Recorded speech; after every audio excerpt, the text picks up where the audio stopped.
Say morning, Mr. Doug. Good morning. So, we're at the lake. We just got rigged up. We're ready to do some fishing. And since Mr. Doug's with me, I'll have to be nice today. So,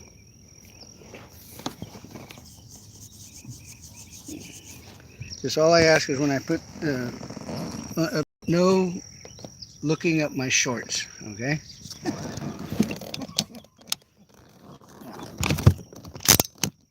That's all I ask. The rest is easy.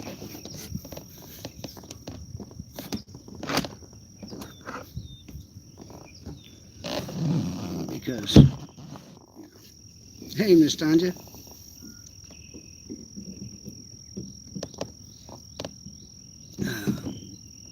Well, I have my glasses on. I can see chat now. But as you guys know, it pops up on there real quick in a little bubble and then disappears.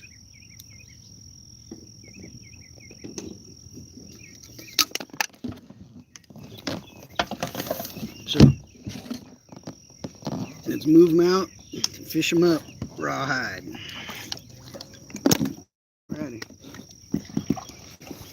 Well, I'm going to move down a ways and open up a gap so you can fish along here on the approach. All right. So I'm going to circle that around and leave this area undisturbed. I'll be just right on the other side of that fallen tree right there. So I would say move out about where I am here on the edge, and then cast toward me and fish parallel to this outside edge. Don't neglect getting right up in the weeds a little bit, you know what I mean? Yep. Like I showed you.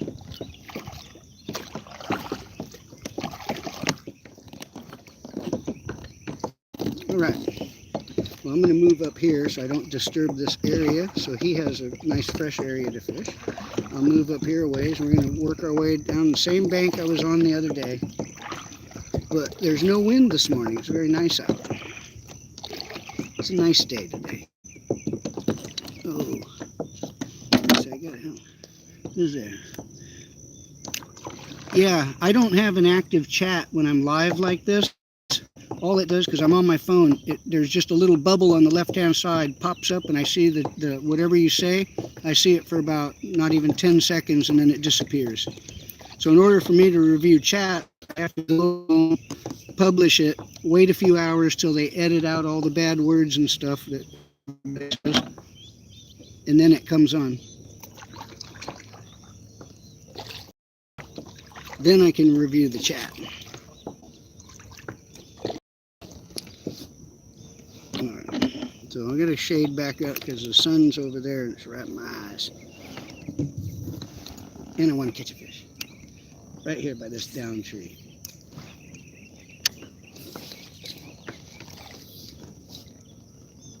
Well, watch for snakes when you're close to shore. I've seen two of them here, and one of them was about ready to climb up here. I don't think they're man-eaters, but let's see what we can do here. Oop, better tighten up the drag.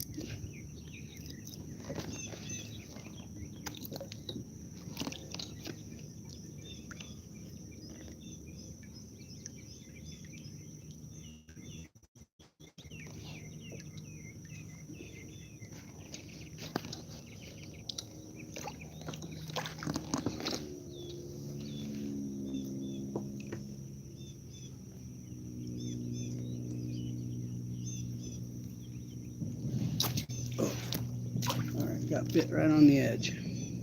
Got bit already. That's a good sign.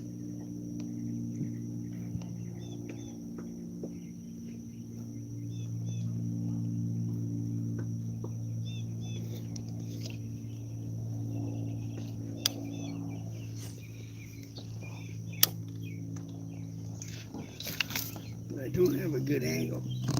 I have a sore back this morning too. Did some drywall mud yesterday. A bunch of fancy dancing around.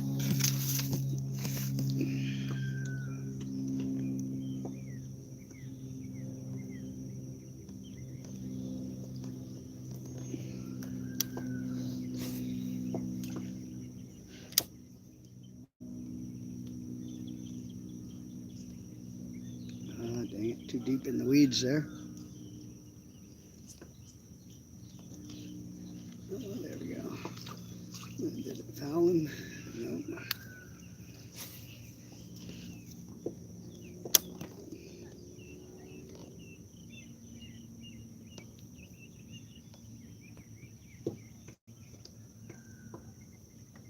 Now, I know Mr. Doug's live, and normally I wouldn't come in and mess around like that, but more people like to watch him than me, so it doesn't matter, does it?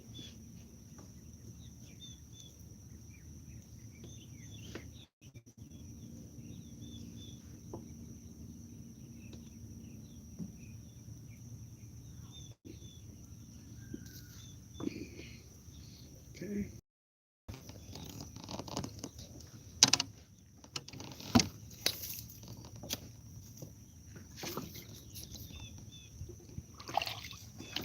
Oh, did you see that?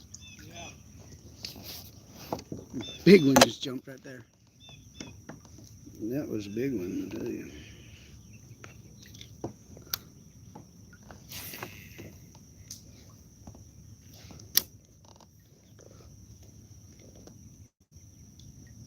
That's either a bass or a gar. Very well may have been a bass chasing those trout around.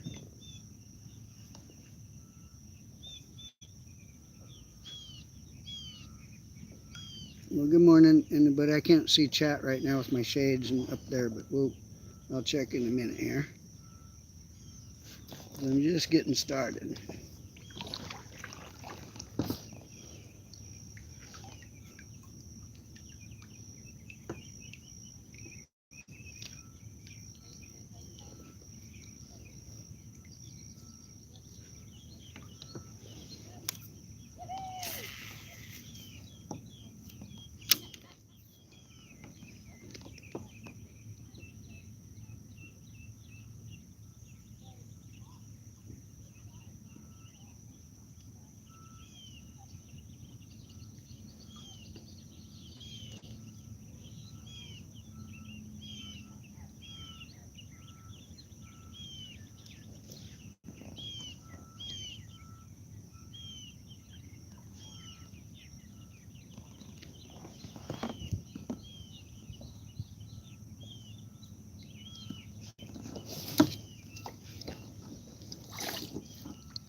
So I'm going to pop a little bit more on the outside edge of these weeds here.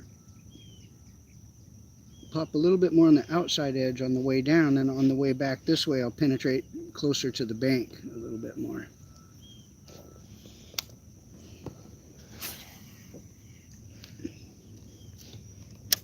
But I'm seeing some turtle heads and fins, and a big fish just jumped out there. So right now, while it's a little bit more calm, we'll focus on the outside edge here. It's a little easier to hold an angle. Oh, one right there.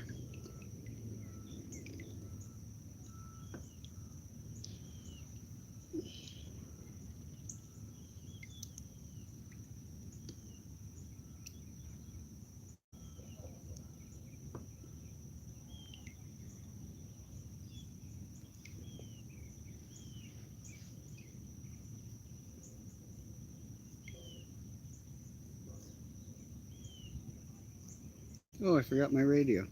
Son of a gun.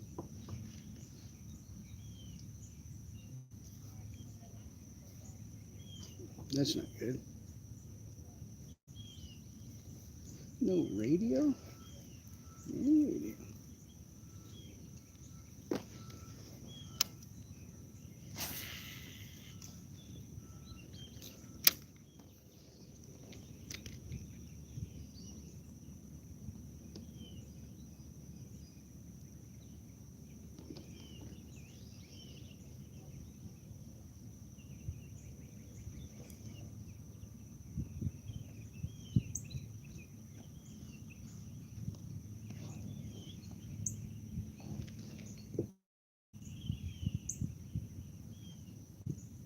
Yeah, a little bit of breeze picking up.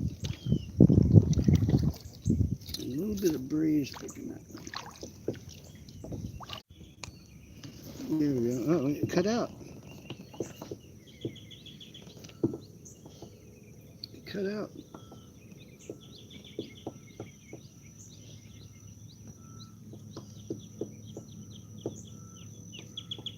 That beeping noise is construction over there, so something's in reverse. Sorry if you can hear that beeping. At least there's no wind noise today.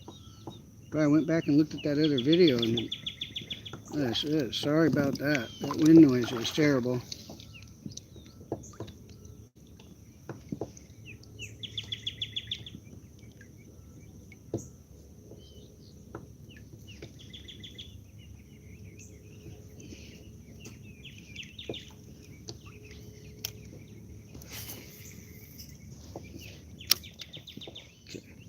You know, it looks like it could be a spawning area right here. Could be a nest up in here.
Well, my son headed off to Hawaii today, and here I sit on the lake.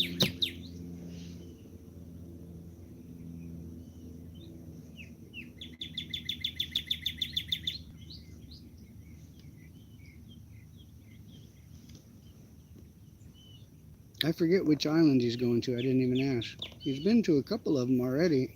I've never been.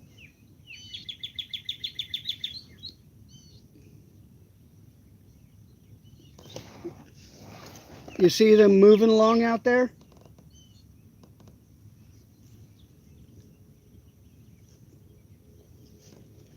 Been a couple of fish popping on the outside edge. The trout won't swim through these weeds. They'll be on the outside edge in clear water. And that's where there've been a couple little rips out there. And from the size of the rips, it's probably something chasing them there trout. There's some big gar in here. Oh, I thought Mr. Doug had one. The fish jumped right in front of him. See, they're right along that edge? Yep.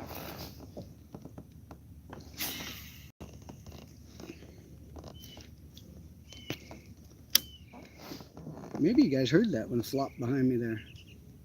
Sorry, I have this weak little holder for the phone here, but it's all I can do and not risk dropping it in the water. So the other one that was up here is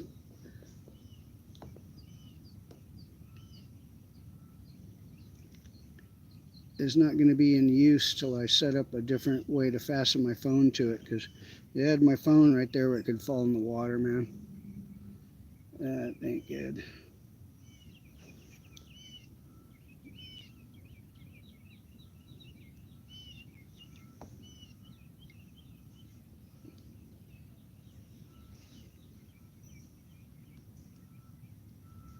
That plastic still in good shape?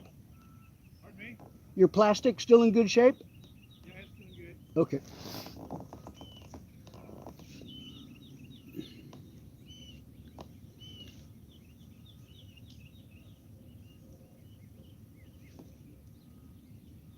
Yeah, I'm sorry I can't see chat right now, you guys. But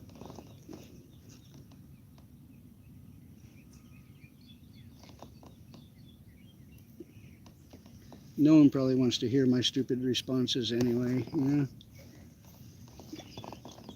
Just like when I catch a fish, you know, wacky. No, I was just playing the other day. This is serious shit.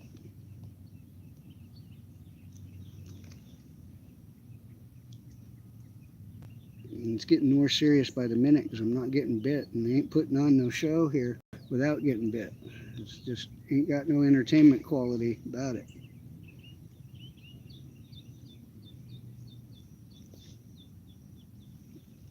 And I got to go do more drywall mud after.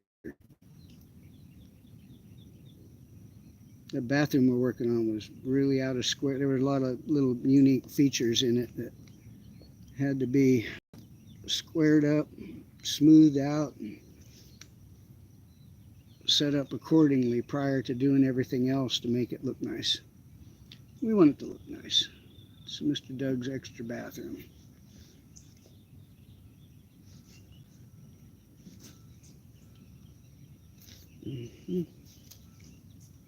So I'm fishing in this weed bed, so it's snaggle-risky.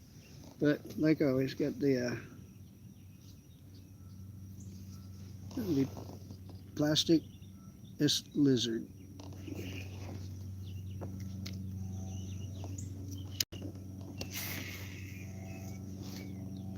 We had to make a mad dash to Cabela's and Academy yesterday in the middle of work traffic in the afternoon, though, because I was out of 1/8 ounce weights, man. I had 16s, 32s, and 3/16s, but didn't have no damn 8s. We had to go get some. And then they had a bunch of imposter brands. They didn't have the bullet weight brand. They had others I had to get, and I wasn't too happy with that. So I'm going to have to order a bulk batch online. That's what I usually do with my hooks and all, because they're hard to find the ones I want in the store. It's just a good old-fashioned mustad. It ain't nothing special. But boy howdy, they got the shelves lined with all this special gimmicky shit to catch fishermen, not fish. Fucking shit I've been using since the goddamn 70s, man. You're gonna tell me it doesn't work? You fucking crazy? I'll tell you what, all that newfangled shit, some of it's so gimmicky ass. Fucking hooks with a little funky bend in them and weight on. All that is shit to snag up on you. It doesn't enhance it at all, man.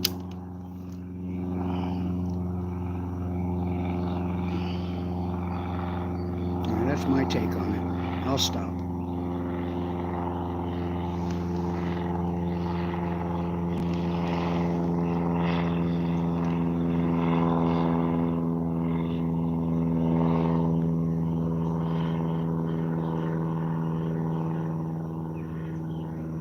And the black lizards. I wanted to get more black lizards, and they had every other goddamn color you could think of in there, with all the fancy fucking names that catch fishermen. All I wanted was a black fucking worm, man. I know, some folks are gonna say, sounds like a personal problem.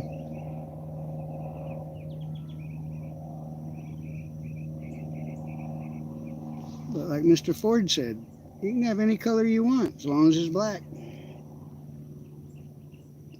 what was that, the Model Ts or Model A's or something like that, wasn't it?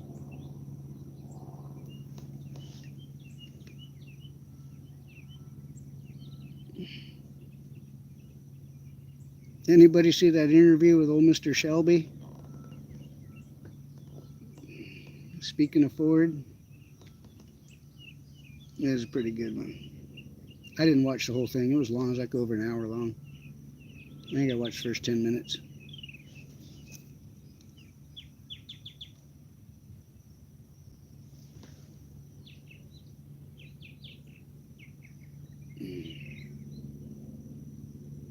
Come on, I know there's one over here, man. I know this worm is just teasing them. It's gonna piss one off in a minute here. It's got to. It's got to. It's got to. Yeah, man.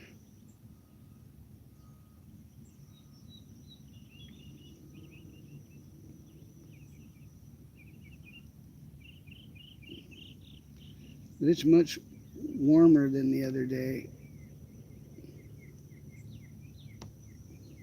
The other day it was a little nippy out, and the breeze made it even cooler. But the water was 2 degrees under it was like 65 down on the bottom. And to dump eggs, the bass, I think through scientific research, they've determined that the key temperature for bass dumping eggs, I think, is like 67, 68. They'll certainly do it a little bit warmer, but they won't when it's cooler. So that was why they put the trout in here. Those trout they stocked were actually for 3 other lakes, but those lakes were so warm they couldn't put them in. So they went, what are we going to do with these? So they came over here because this is a spring-fed, 50-foot deep lake with pretty clear water. And they determined that the temperature was okay, so that nice young lady came over with that their truck and dumped the trout in here. And then when I came over, what was it, Saturday morning, and threw my trout lure around, there were a lot of folks fishing and catching them trout. Right when they stocked, the fellow went out on the dock and got bit. They're using like little balls of floating cheese for it. In the old days, there was no Berkeley, so there was no what they call now power bait. In the old days, the floating cheese was called Zeke's. You used to use Zeke's floating cheese. And some folks would use Velveeta. That was the first time I ever heard of Velveeta with some of my friends in the 70s going trout fishing.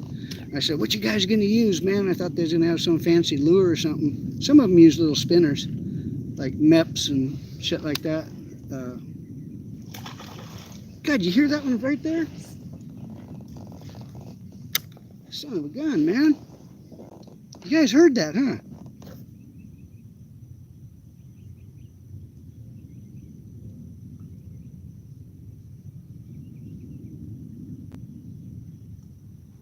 Man, I may have to come back tomorrow morning with another one of them trout swim baits and fish this edge line, man.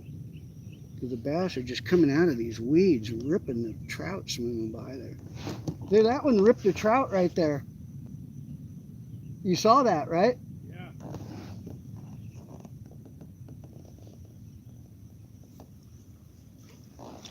Well, if they're ripping trout, they ain't going to be interested in Thin Lizzy. Tell you what. Even though these boys are back in town, ain't going to happen.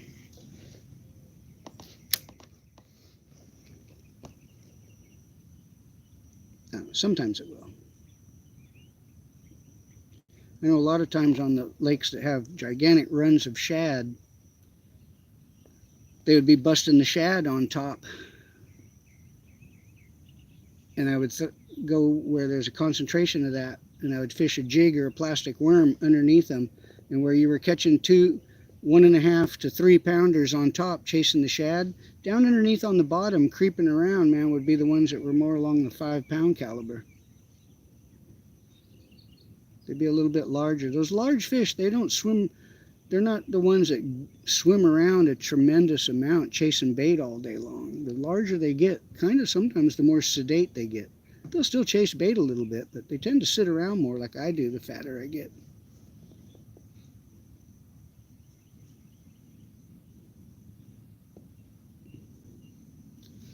And they just call out, you know. I can hear these fish call like Uber Eats. Bring me a bluegill burrito. I want a crawdad tostada. Give me a trout torta.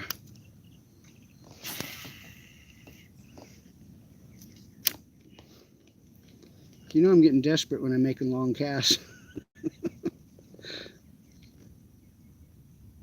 Come on, you.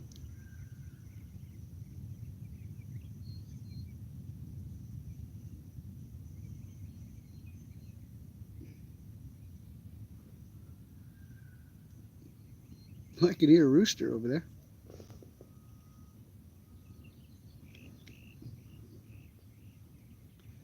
Okay. I'll put on my glasses here. I see some folks up. Hey, Mr. Tolley. Howdy, buddy. How's it going, man? Miss Tanja said howdy to Miss Rent. Good morning. In real life, fishing is relaxing. Anyway, that went away quick. Good morning, Tanja. So peaceful. Yeah. Yeah, fishing's right. Especially if I keep my mouth shut, it's probably a lot more peaceful, huh?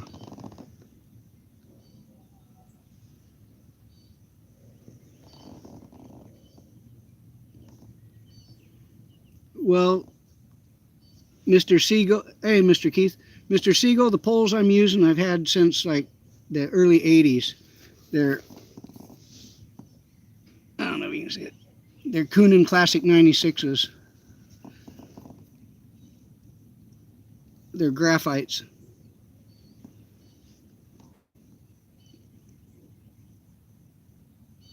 I had a whole bunch of poles I wrapped once, stolen, and the way Circle of Life goes, I ended up doing some work for a fishing rod company. So instead of paying me money, they paid me in fishing poles. That was pretty nice, huh? That's why I got a bunch of stuff to make fishing poles, because I used to make, I don't see so good now, man. It's really hard for me, and my got carpenter fingers all smashed up.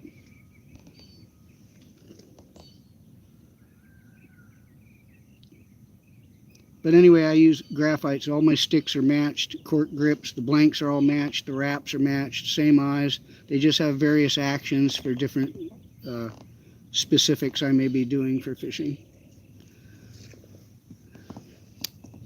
But all the way up from the ultralight trout rods through all the bass rods and all the other stuff, all the way up to my tuna rods and marlin rods, they're all Kunin blanks.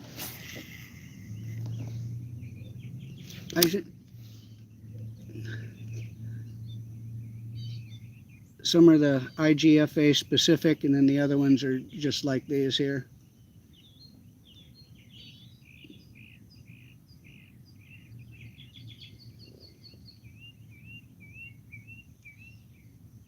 I got to get some different rods here soon, though, because I'm not wanting to mess these up. I'm kind of going to put them up on the wall like a wall ornament or something, you know. Retire them, as they say. Retire them. Put big old truck tires on them, you know. Some super swamper TSLs or something.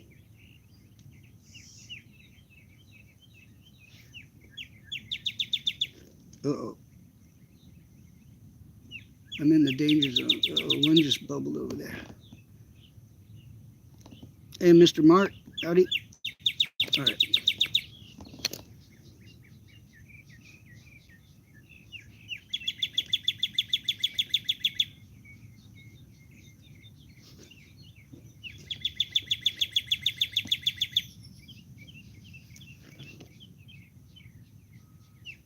Hey, is Mr. Philip Tolley still there watching? He's over in England. Just met him recently at another fellow's fishing channel that I like to watch in the evenings. I tell you, old Mr. Will that I've been watching in the evenings, though, he's punished me, man. My fishing log used to show a lot of days, but man, I think he's got me beat, man. Old Mr. Will's been fishing consistently every day for quite a while. I know my fishing log, when it showed like a 5-year period, there was a 2-year period in there where I only missed 10 days. Did like 720 days straight of this shit. Still worked.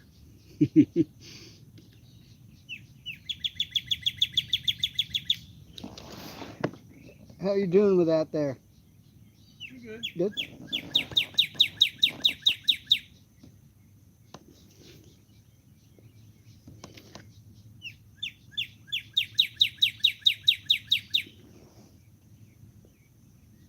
Okay.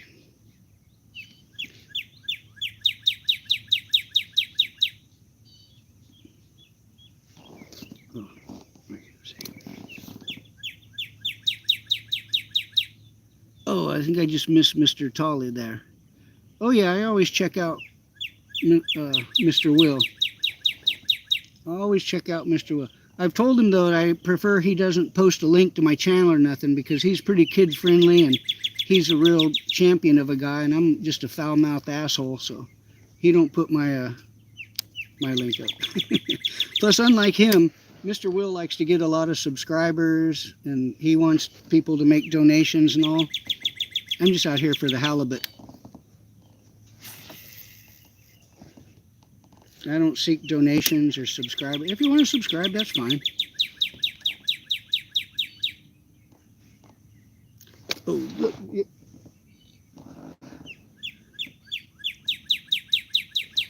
I saw the back of that fish come out right there. Man, they're in here.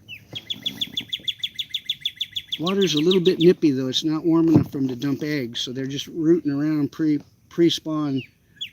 There'll be probably some little males. They'd be about 1 to 3 pound maximum with the males. They'll be rooting around in here starting to get nests ready, and the larger females are probably the ones that are on the outside edge of that there weed bed, just idling, and as them trout swim by, they're getting their belly full real quick.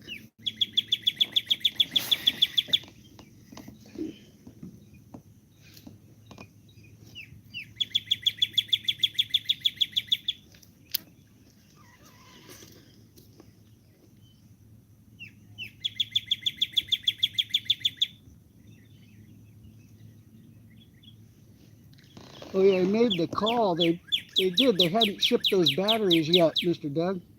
And? No, so last night they said they were going to do it today and call me for confirmation. I got a whole passel of batteries, big batteries. I got to get in a big motorhome, and it's stuck with my back against the wall. But I got to get those ready because it's wanting to go on a trip in April. So I got this month to get that done. And batteries aren't here yet. I think they're coming from Ohio. Uh-oh, they're on the slow train from Ohio. I'm in trouble.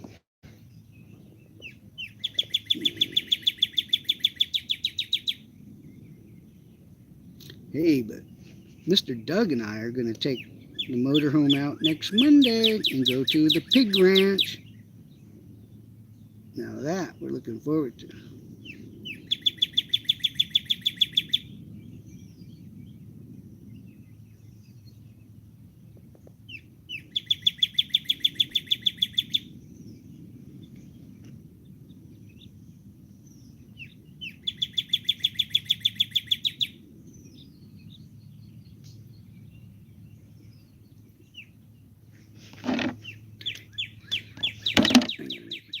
Flips on the inside edge here because now one just came up about 10 feet off the nose of my kayak here. I saw his back.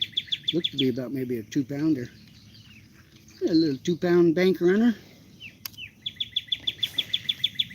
But that's what them guys win them derbies with, a whole passel of bank runners. Mr. Tolley, he's on every night. Yeah, I know. I've been watching him for a couple years now. I think you've been watching him quite a while, huh, Mr. Phillip? Hey, thank you, Miss Rant. I know I have a hard time seeing stuff, so I ask.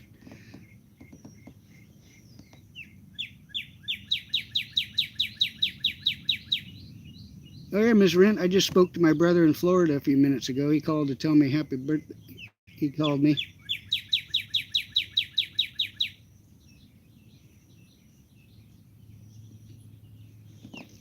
Come on, man. God, this hole is so nice, and I've already seen a couple fish swarming here. I don't know why they're not grabbing my lizard. Heck, when we came up to slide the kayaks down the ramp, there were lizards on it, man. So I thought, fish of plastic lizard might be working. I don't know if the fish go up on the kayak ramp to eat lizards. They could. They could. Oh, some folks wondering why I'm pinching the line here all the time. It's not trying to hold the line to feel it or anything like that. I hold it right there pinched, so when there's a bunch of slack flopping around up here, when I get ready to reel it onto the spool, it's not all floppy and all half-assed. I keep it tight, so when I reel in, the line is packed on the spool nice and tight, so my next cast will be nice. That way, because I've seen when people don't pay attention to that and they're just winding and it's loose, you go to make a cast and all of a sudden you get a shitty cast at the most inopportune moment. So I hold it tight so that the spool consistently gets packed tight. That's why the finger pinch. And I do it fishing saltwater when I guide the line, because see, this reel has what's called a little line guide on it. So as I crank, that goes back and forth and makes the line lay nice and level on the spool. But on a saltwater reel, you don't have the line guide. It's just wide open, so you physically guide the line yourself. So I use the same little ergonomic positioning.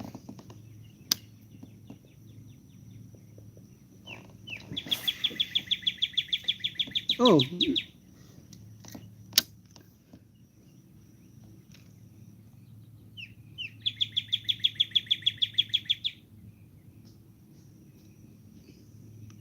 come on. We're getting no cooperation this morning, though. I could have sworn, I'm not making excuses and all, but this full moon sometimes makes morning fishing off because a lot of fish have been moving around an awful lot during the night. But I don't think that has anything to do with it, because I'm seeing fish move around. And where I just casted, just now, one just moved after I cast. So I know they're there. They're just not grabbing yet. I got to tickle their fancy. Okay, let me see what's the word here. Mr. Siegel. Yeah. You get backlash once in a while. Hey, on my channel, there's a video called Backlash. My son hooks a shark, and we got it running, and I go to clip him in the harness, and all of a sudden the shark surges and rips a big backlash in it. He gets all frustrated. Man, I sit there with a shark pulling, feeding line, and let the shark pull the backlash out, and bam, slam it back in gear and get him hooked up and shift gears, and he's back on. But it got a little busy, so I didn't, out by myself, I have a hard time shark fishing, getting videos and pictures and all that. After that, though, now I have a GoPro set up on top of the boat where I can just set it up, turn it on, and leave it on the cockpit the whole time. But my boat is se quebrado. My boat is broken. And it's just got water in the gas. I got to pump out the gas tank and it's ready to boogie. But I've been busy, and that's going to be a bitch. I got to buy the pump and hook it up and bring it back. And I got the shit box in the garage right now working on it. And I'm working on so much shit. I don't want to try and throw that in the mix. I'm just waiting until I get a few chores done. Then I can focus on the boat. It ain't going nowhere. It'll be there. And hell, I like fishing on this little fish stick. It's easy. It's easy. And it don't take no gas.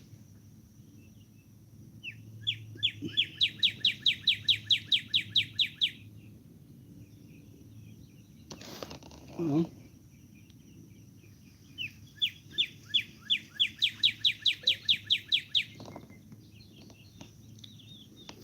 okay, I'm gonna escuchando down the line here.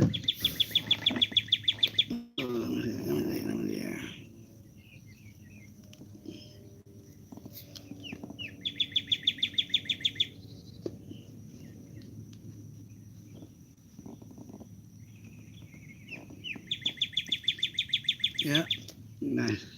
Yeah, I like watching Mr. Mark, Mr. Phillip. He's a real champion. He's real good natured, even keel. He don't take no crap from people on there, bad mouthing and all. I really enjoy watching him. He's a good ambassador for fishing. Just like Doug's a good, not that Mr. Doug, the Mr. Doug Chatton that came to visit me. He's a chat ambassador. So, that plastic worm in good shape? Oh, you got a fish? I can't hear him. I think he got one.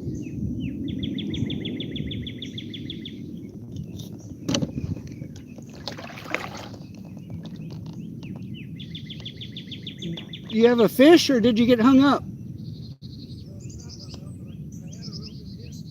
Oh, he got bit. Can you get it out or you want a hand? Let me go over there and give him a hand. Let me offer some support here. It's no fun when you're stuck like that.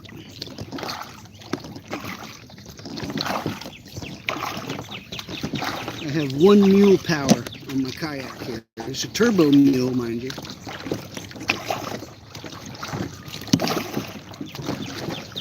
Yeah, like I said, I like these plastics. If we got to snap it off, we just snap it off and tie right back on. Nice. All right. Mr. Doug got bit. I got one. Yeah. Slack it out. Hit free spool and pull the tip up and drop slack. There you go. Drop the tip way up. Drop a lot of slack. Okay, I'm going to grab the front of you here. Oh, here, let me, now that I messed it all up, let me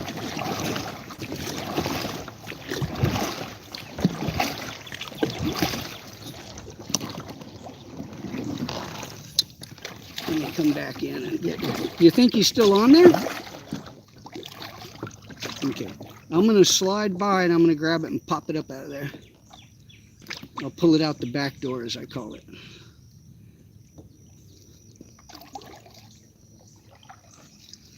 I came through the first time with a little too much head of steam. Okay, push toward me. All right, there you go. Crank a little bit, and let me see. I'll re-rig it. All right.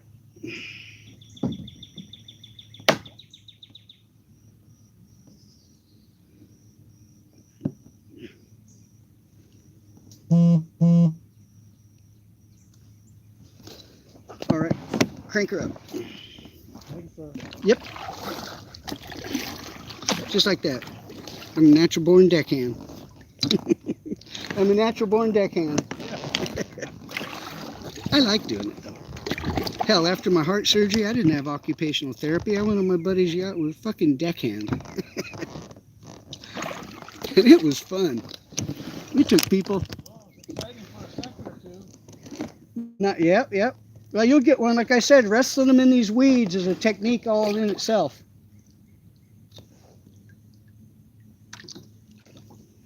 I'm going to move down the line and open up this area for you. Slide over here into this opening. All right. This will be a little more forgiving. You can get about half a dozen more angles out of it.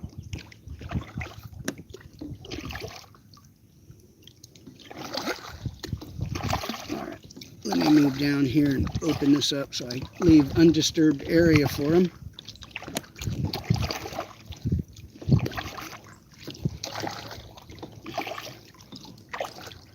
Now, deckhand, I said, not to be confused with dickhead.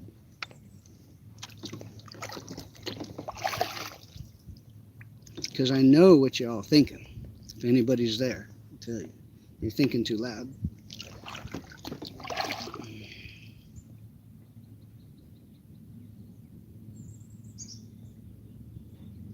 God damn, this looks good territory, man, right now. The water's a little nippy, though, man, I'll tell you. And that's good, though. We don't want it too hot too early in the season. That gets hard on them, man. Because the fish in here, they look really nice, man. When you get that warm, constantly warm water and all the poor fish, they look stressed out, man.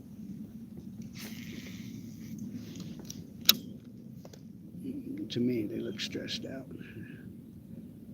Instead of bright white bellies, they look a little yellow. And their eyes don't look bright red. Their gills don't look bright red and all pearly white around them.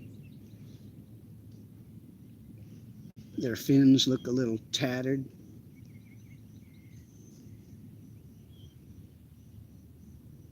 So that's what we do tuna fishing when it's early season and you catch the first couple tuna. You check their nose and their tail, because if they're just independents and free swimming, you know that there might be a hard to get bit there if they're in good shape. But when you catch them and their nose is red and their tail's tore up, you know they've been swimming in tight packs. So now you know there's a bigger concentration and a larger body of fish, so you're more apt to get bit. So you start boxing in that area and setting out your trollers. And once you locate them, then you might hook some live bait at them.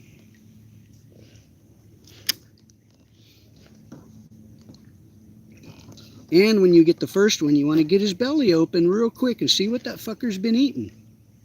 Because a lot of times it'll throw you a curve.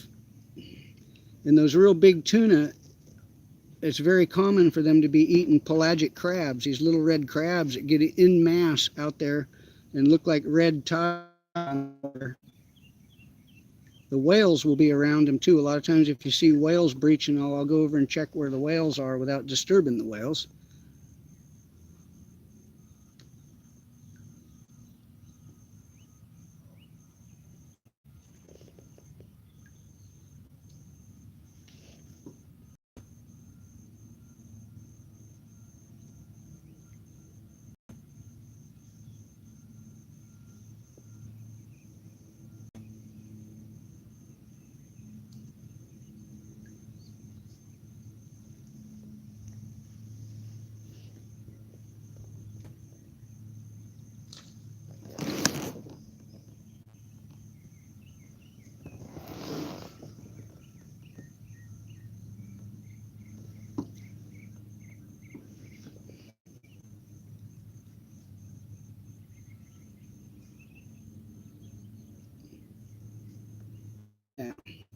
I'm sitting in this here weed bed, and sometimes what I do, like I'm pulling a little line, I'm lifting, because then I'll drop that, and that's the respective amount of depth off where I'm teeter-tottering, kind of.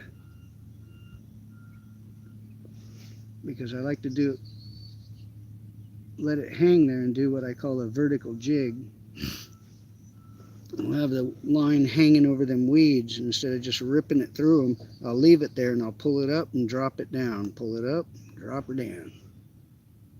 The vertical jig. I do that in the kelp fishing in the ocean too. I'll pitch a jig, and we'll be calico bass fishing out there, and flip jigs into the mat. Flip jigs into that nasty mat. See, like I'm doing right here. There's a big old grass mat here, and I just busted through, and now I'm going to just vertical jig it in there. I try to. See, one thing cool about the kayak and vertical jigging like this is, in a mat like that, man, I can hook one and just bring him up to the surface and purposefully get him stuck, and then I waddle over there with a kayak and extract him. You don't fight him around like you typically would a fish in open water. So it's a little technique I call extraction, where I'll penetrate the mat, vertical jigging, rip them right to the top, and purposefully get them stuck. When they're stuck, they ain't going to get away. You just waddle over there and grab that son of a bitch by the lip like a bass.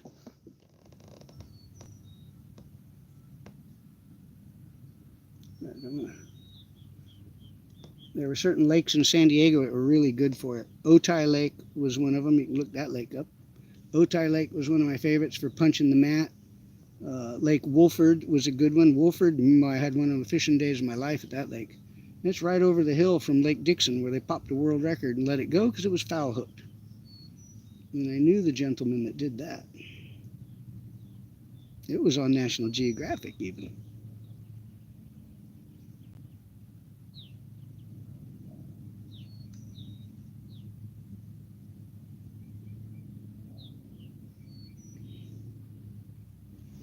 And then, since I'm fishing close proximity, I can go like this.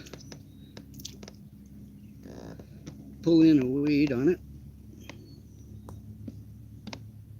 See? it's dragging.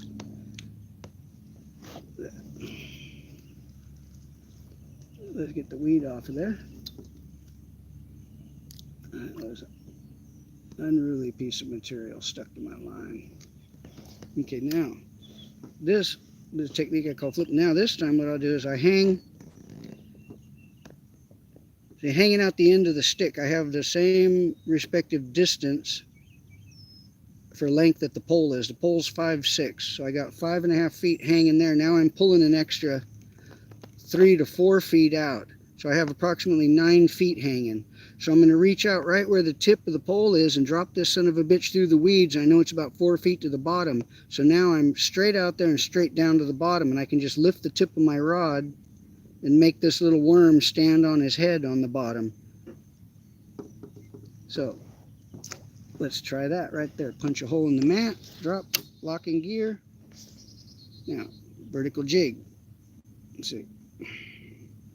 But I'm sitting here farting, so it probably scared the fish away, right? I don't know.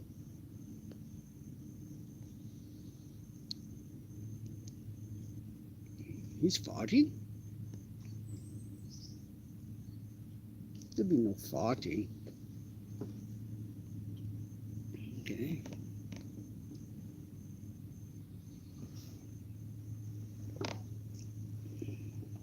See, we're going to do that same jig there. Now this time, because I flipped it out a little deeper, I hit free spool, lift the tip, stretch out some line, lock in, drop. Now I'm out about 12 feet.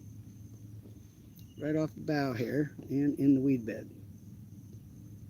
So I'm going to pop that. And a lot of times I'll just leave a little bit of line on the surface, and you'll see that line get pulled down. That means they're on there. Little weed bed techniques.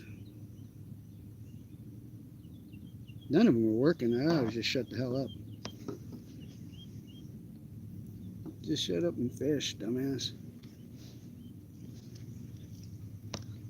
That's what I used to tell the customers on the boat, right? You shut the hell up and fish, dude.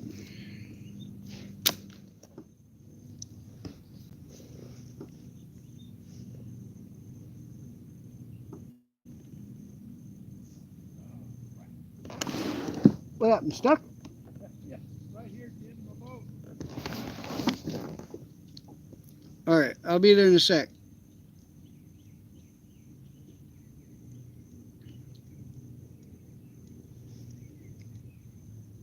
Remember I showed you lift your tip so that you're not bending the pole. Grab the line around your thumb and just pull. It'll rip right out of there.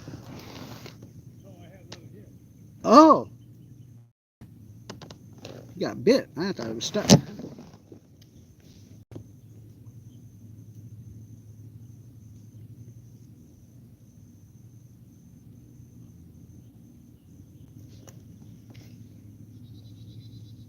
wonder if I can get bit.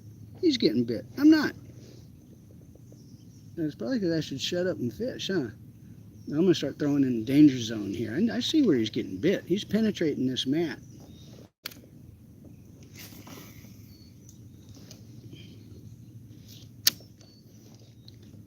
He listened. And he's going to get one in a few. I told him, don't get mad, but you're going to have the beginner's luck today, so you're going to get ripped. You're going to get ripped.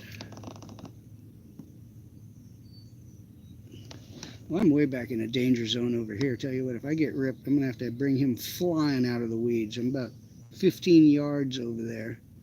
And it's medium cover. So I'm going to have to get his head up and make him just skate and dance across the top here. If I can get bit, man. Jeez Louise. Normally I would have socked a couple.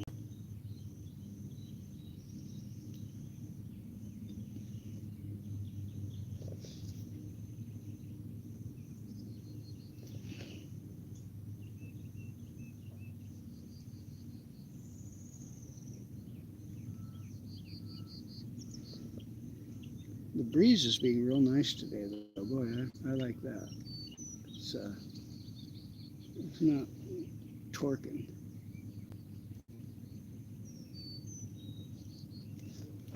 Sorry, I need some chat here.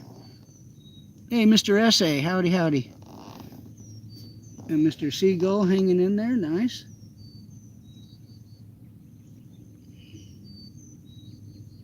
Oh, well, the reel is a lose. You asked about the stick. It's a Louis, what's called an inshore.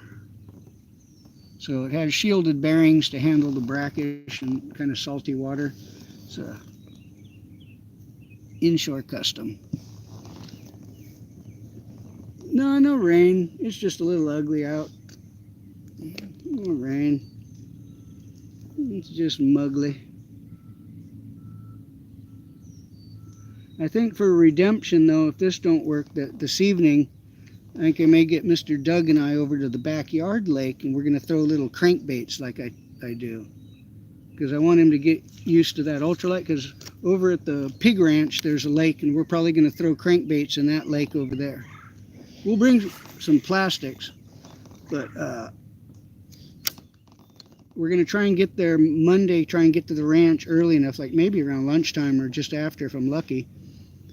And we'll get set up and all. And I think Mr. Doug wants to sight his rifle in, so he'll take some shots. But I'm thinking about moseying on over to the lake there. Because old Riley and Dylan, the two young men that guide with me when I hunt there, told me that the lake's pretty good. And they said, you know, we don't get a lot of guys that bass fish much over there. He goes, you got to go give it a try. You may be able to get a couple. And I said, okie dokie. I said, I've caught a couple bass.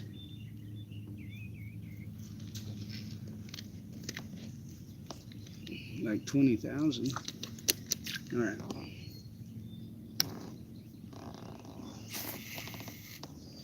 Well, let's try this. This is a good looking spot. There should be some.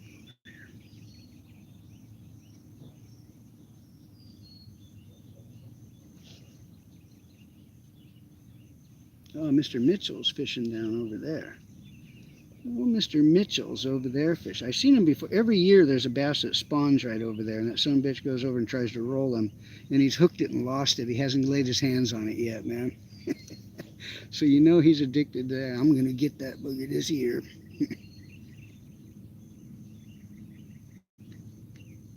We'll have a chat with him when we get ready to pull out. All right, let me get that glass up. What do you got here? Okay, Mr. Phillip.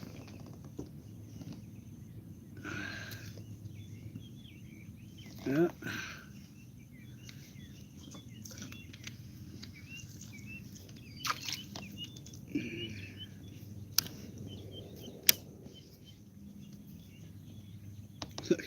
I've almost beat all the. Yeah, no, I use a 223 on them, but look, I knocked all the black paint off the bullet head already, ripping through these weeds. Actually, what starts it's down here when I get where the cement chunks are in the water.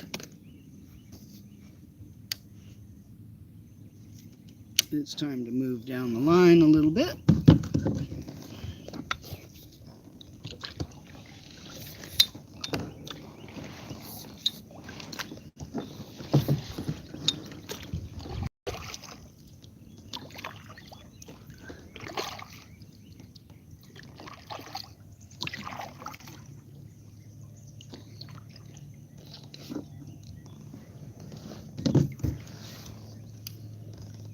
All right, on the way back through, we'll penetrate some of that. But I'm going to lay a...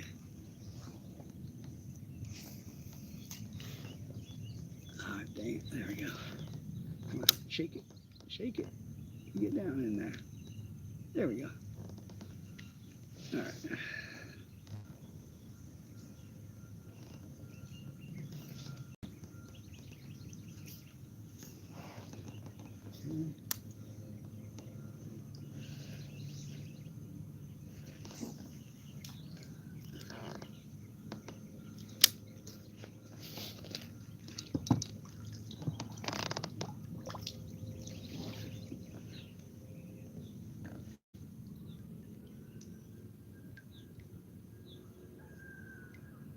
I hear that rooster.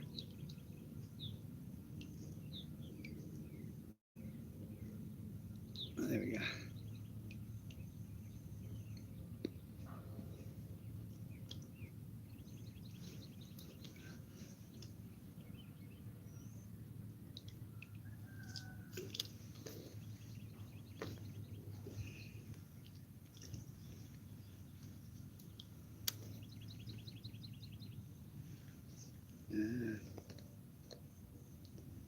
It's gonna get stuck on that over there if I do that. It's a big old tree in the water. Big old tree in the water.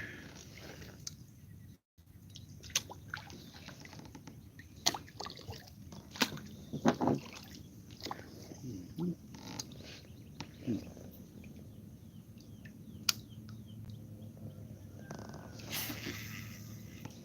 All right, let's try. Getting desperate again, making long casts.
Oh, can you see that one right on top of the water over there? Oh, let's see. Right on top of the water up ahead, there's a fish finning on the water right there, man. You could see his dorsal sticking up a second ago. He's right there, just sitting on the outside edge of those weeds right there.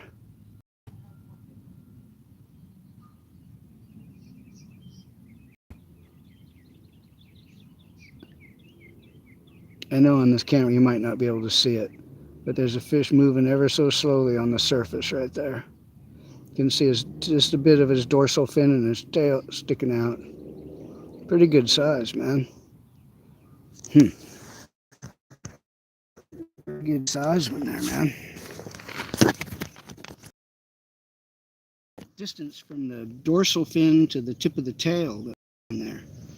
When it's more than a foot, that's pretty good size, man. That'd be over 3-pounder. And then in between us, a little turtle come up there.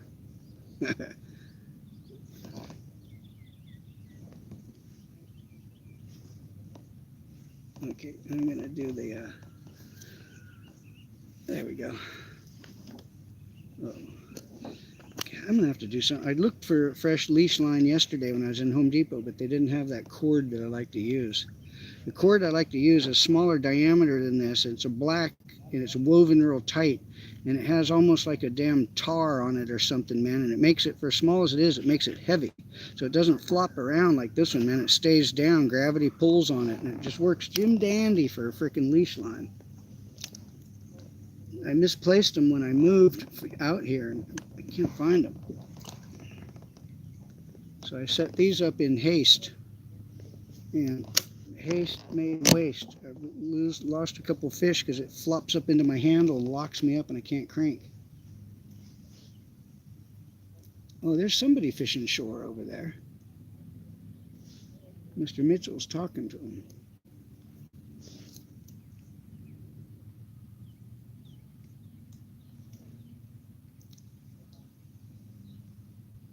I think the problem is I don't have my music going. Oh, I missed somebody was there. Sorry.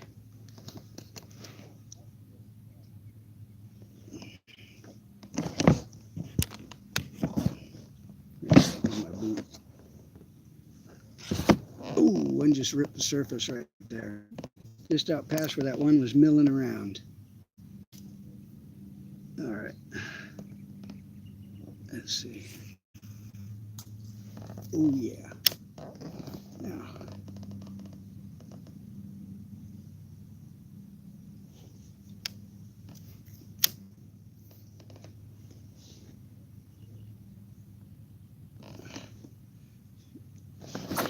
Got him. Oh shit. Oh man, I can't tell if he's still on there. Damn it.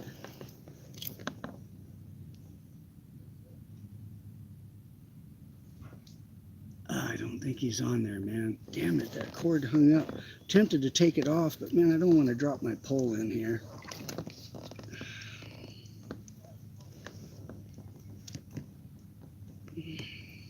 So I was right by this log. I'll show you where I was at. Oh, I lost it. Oh, he came off. Son of a gun. Damn, well, got one there. That was a good bite, too. Good bite. Up shallower. Up in the shallower area, but that's good if they're occupied. It was a little light, kind of a light take, so it was probably one of them males trying to stake out a nest, like I said. It's probably a little pseudo bank runner.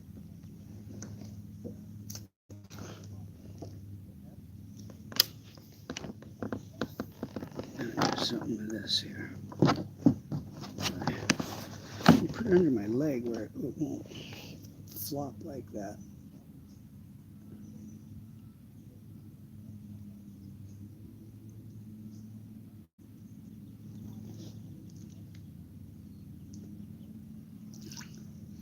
Dang it. That's aggravating. Been working hard for that one bite. I've been working hard.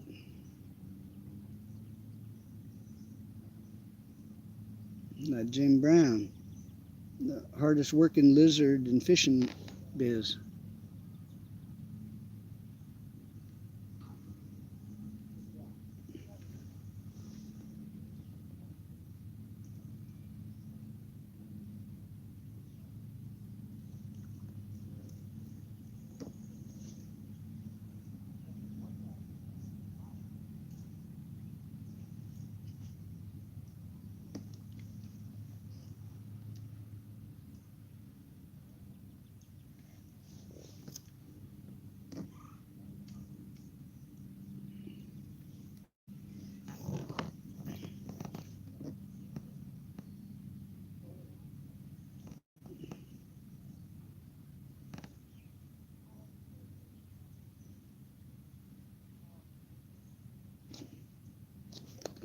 Somebody there, I see.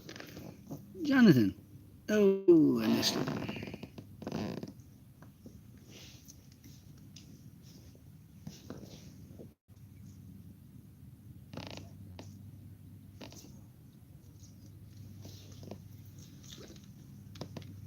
Man, this is just pissing me off.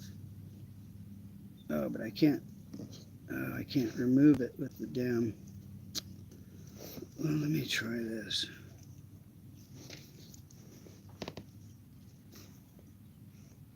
What if I clip and feed the line from the other side? What if I feed from this side? Maybe it won't. Maybe it won't flop up on my handle when I set the hook here. Huh?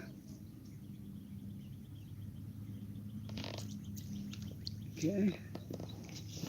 Let's try this here.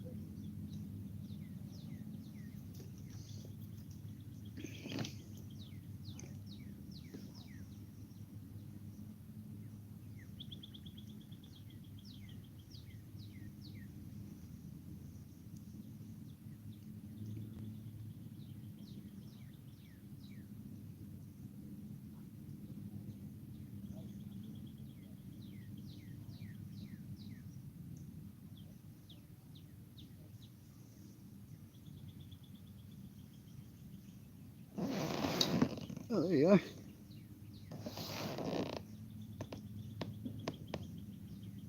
I got bit and dumped one because my damn cord tangled up my handle again.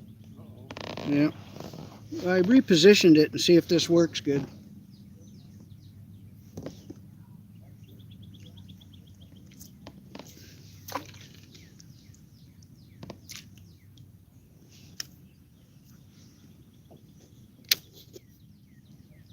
Oh, my lizard's getting a little...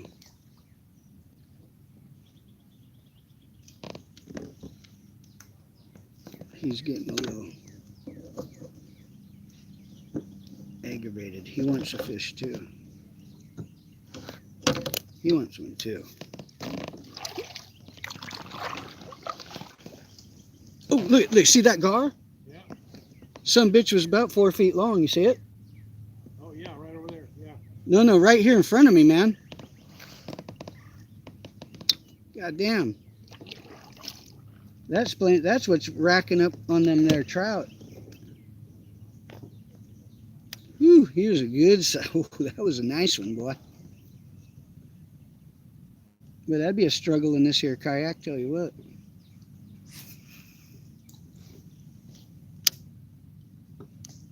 See, that was the fins I saw ever so subtly sticking out there. Hey, Mr. Tully, you missed, man, there was about a 4-foot gar out in front of me.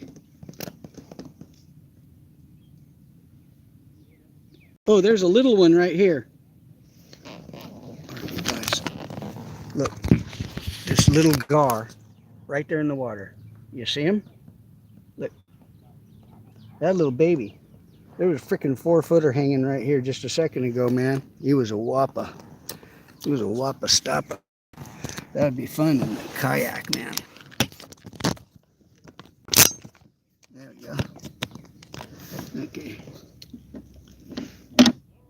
Okay. Yeah.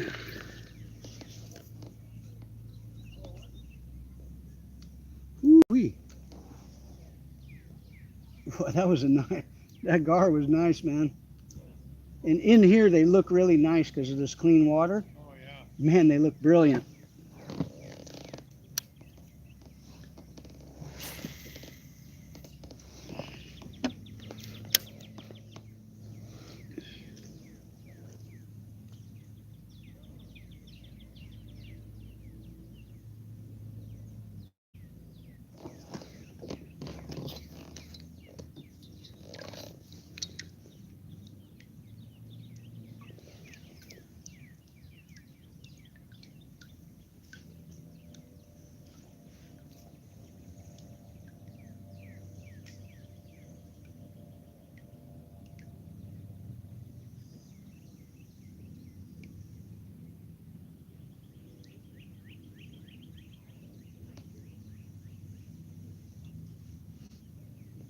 Mm.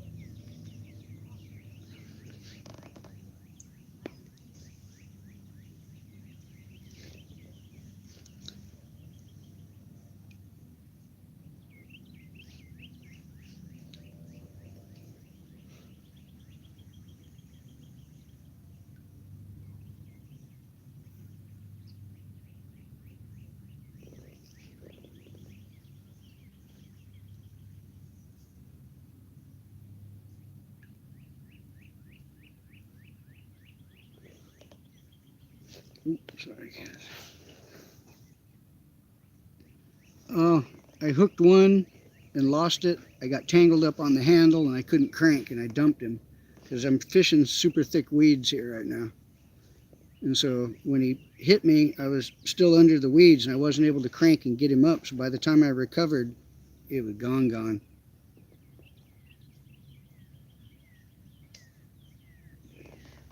But I repositioned this. I'm hoping it might work a little better. If I keep my leg against this so it doesn't flop so much slack when I set the hook. I was getting a lot of floppage on it. I got to rethink this here leash line a little bit. It's just not conducive to fast action. But it beats losing the pole if by chance I get a fumble. If I fumble-aya.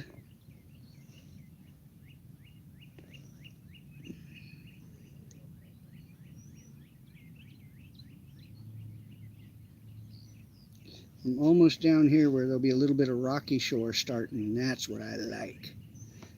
I loves to fish the rocks. A lot of people don't because they tend to get stuck in them. I certainly get stuck in them, but there'll be a lot of fish hiding in there.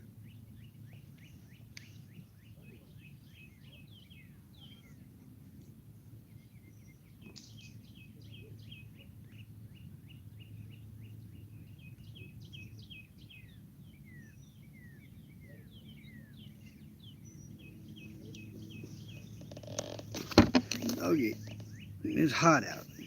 Tell you what, it is hot out. And the water's nice and nippy though, so that's good.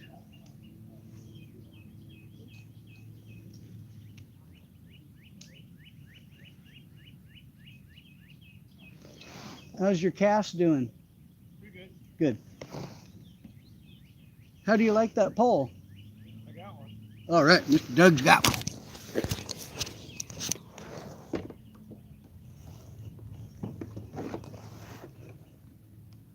Keep it tight. Keep the pole bent or he'll come off. Now you know how to grab him by the lip? No, I've never done it before, but I've seen it done. All right, I'll be right there. Just keep him swimming in open water. I'll come right over. All right, let me go over and lip that fish for him.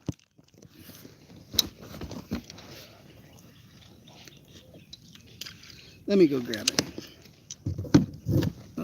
Yeah, I'll put that there. Okay, let's kick into turbo here.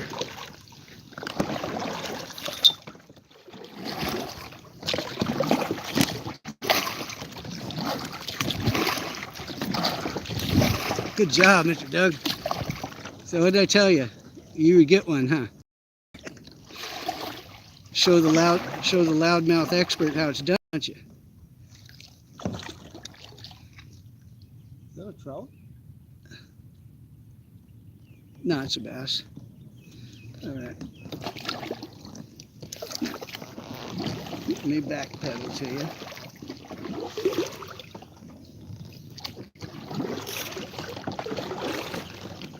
Go back and get his. Get on his grandma. Okay. Oh, quick release. Sorry, he got up. That's all right. We're not keeping the meeting, are we? No. That was fun. That's the way you do it. Now you got the feel of it. Now you're going to be deadly. Now you got, okay, well, you lost your beginner's luck now. Now you're an old pro. So what most guys do at this point is start telling me how they were doing it and what I should be doing. Nope. It's okay. I need all the help I get. All right, there you go, buddy. Good Thank job, you. man. Thank you. Good job. Look, you want to see? The happiness.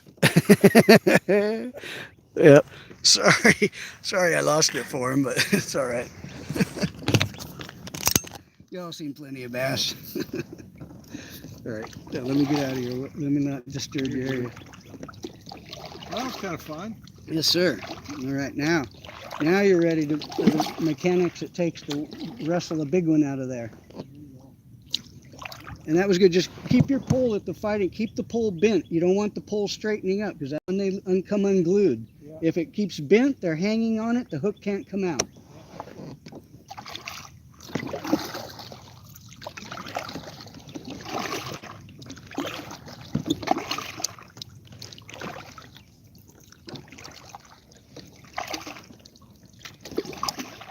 Okay. Oh, sorry. I didn't mean to neglect you. I'm headed down the line here a little bit.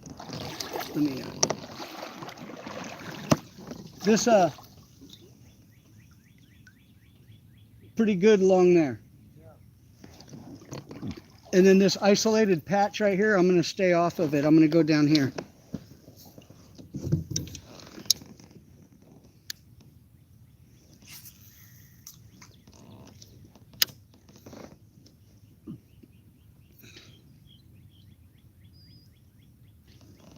On this clear patch, get your worm almost right on shore. Sugar coat him in the mud and slide it in.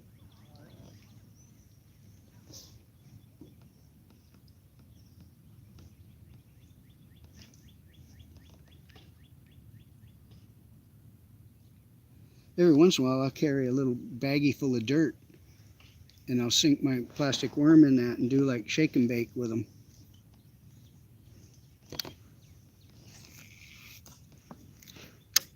Sometimes I do that just to mess with guy, but I like to do that. Often if I'm fishing in rock quarries where there's quarrying action, using these lizards, I'll bring a baggie of dirt and I'll shake them up in the dirt and what I call sugar coat them. Give them a little of that shake and bake. I think when the plastic worm hits the water and goes in, it puffs that dirt off there and gives it a little bit extra visual.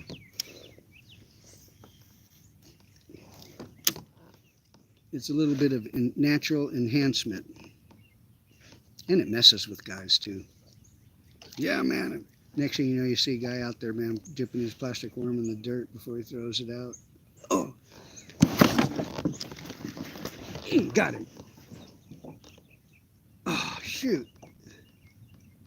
He got stuck. Oh.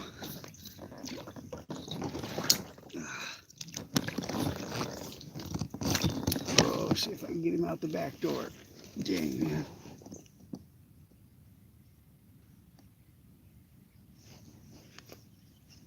Ah, no dice. Dang. Oh. Oh. Man, I stuck one there and he got down in. Yep. I saw it hit your eye. Yeah. It rattled me like 3 times before I woke up and set the hook. It felt kind of stupid. By the time I sat him, he'd swam 3 feet over to the left.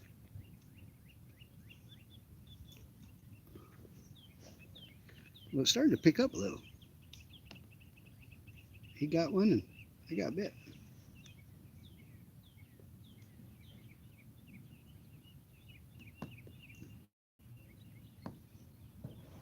There we go. All right.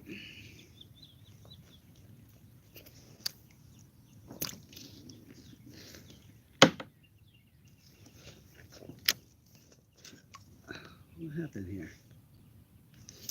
He got all wrapped up on the tip. That's what happened.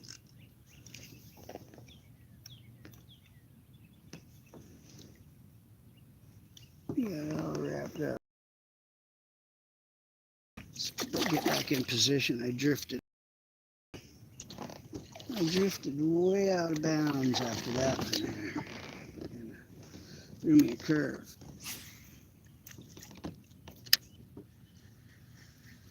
Get my line stretched out because I kind of put the wood to it.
Ooh, I can smell them in here. Oh, doggy. Ugh.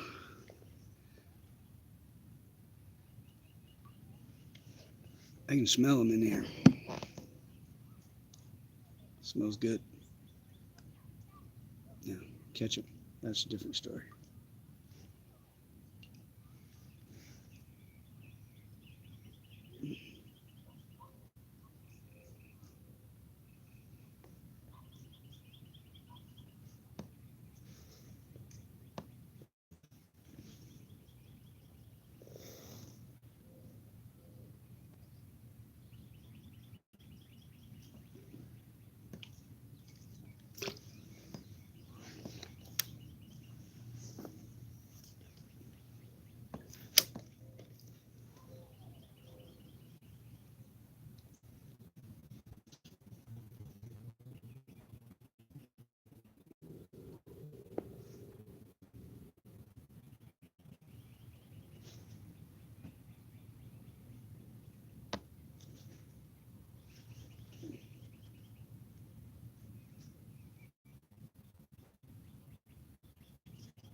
Come out of there. There we go. Well,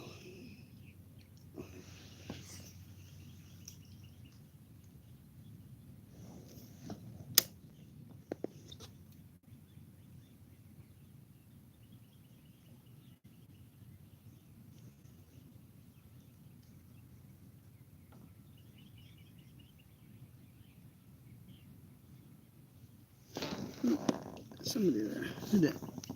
Sorry I missed it. Said the chat, it only pops up for a second on here and goes away when you're doing live on the phone like this, man. Well, there we go. Great grandma say that it was something. Good luck.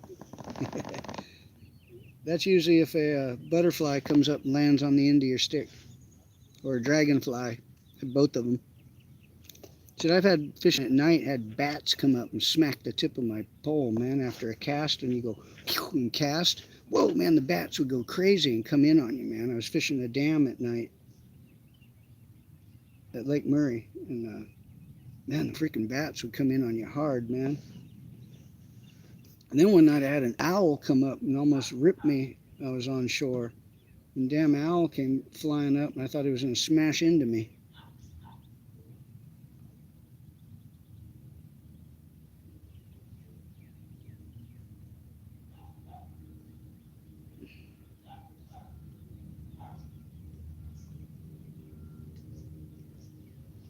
And then out on the Colorado River, I've had the damn wild donkeys come up on me at night and scare the hell out of me.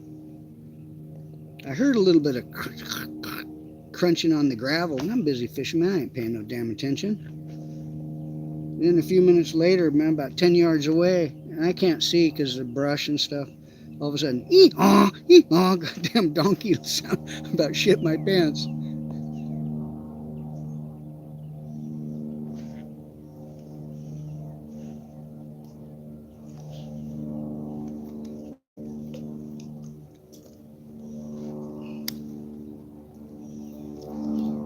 It smells strong of them right in here, man.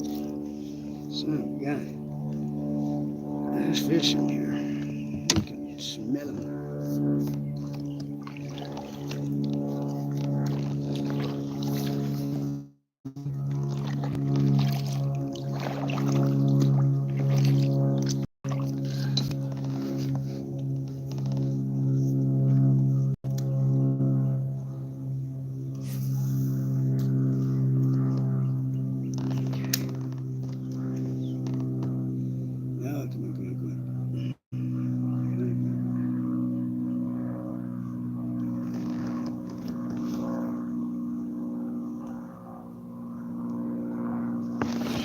Got him. Got him this time. Oh, little boogie. Oh, doggy. Get a little one. Get a little baby. Get a little baby. There's Ryan. You see, Mr. Phillip? There's a little freshwater bass. It's not a Florida, though. This is what I call a northern strain. He's a small one. He's in pretty good shape. Give him a little smooch. All right, put him back in there. There's one, Mr. Doug. Mr. Doug.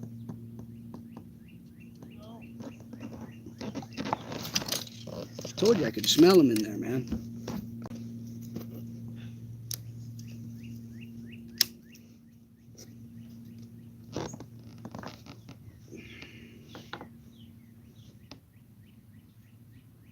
Well, he's got one and I got one. We'll see. Almost need me a fresh plastic lizard, but you know what I'm going to do? I'm going to hook him up sideways. Instead of hooking him where they keel down, I'm going to hook him sideways here to get one more usage out of him. See if I can get one more fish out of this guy. It ripped his mug pretty good. I better put on a freshie here.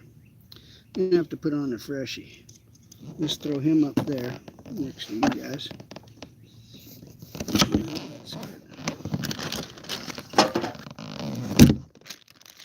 Here's all we got. We got reinforcements. Let me see. What are we gonna do? That one. Oops. Slippery little eel.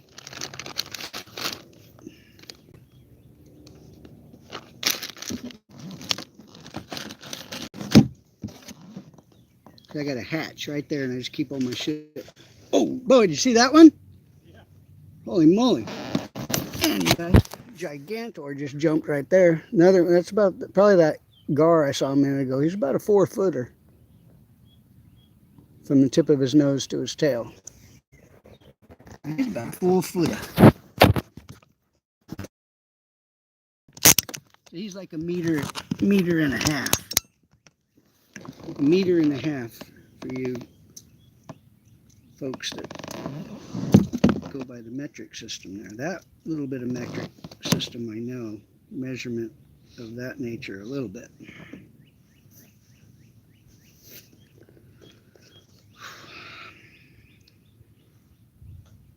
They'll grab these. They will grab these on occasion. And if I get a quick hook set and I get him in the corner of the mouth, he won't break me off. I'm just using 10-pound line here. Nothing extravagant. Straight mono. Trilene big game. Reasonably priced. It's very comparable to Andy line. I like Andy line, the West German line I'd used since the 70s.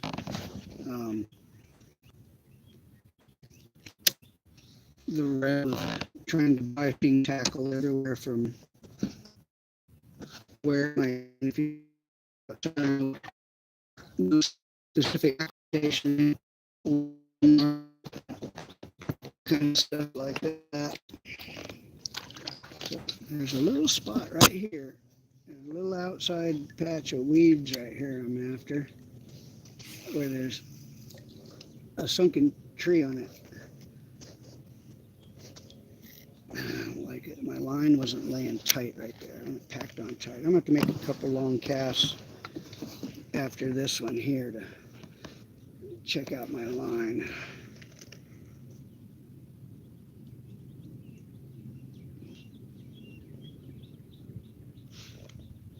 Oh, I got right into that tree. I'm going to sacrifice this fresh worm, so let's try and pull it out the back door. And pull out this area here a little bit.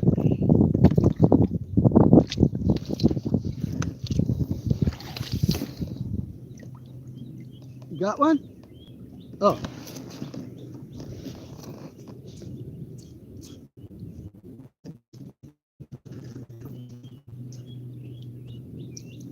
There we go.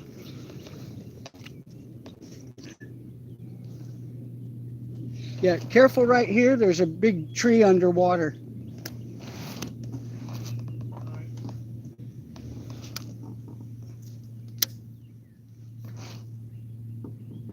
And you can get out of it once you get in, but you'll have to swim up to it.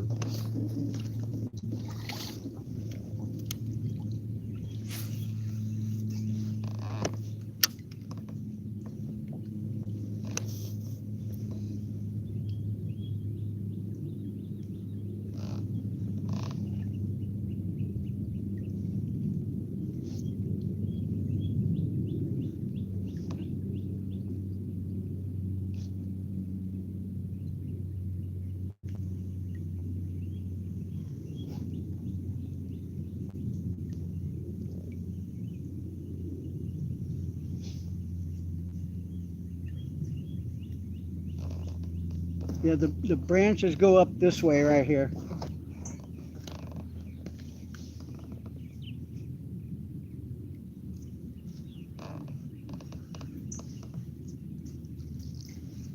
All right.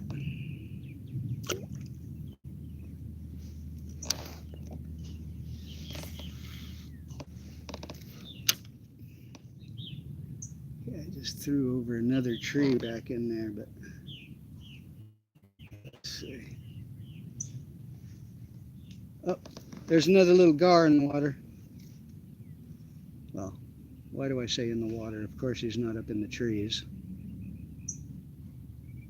Have you seen any of them yet? Uh-uh. This one here is a little over a foot long.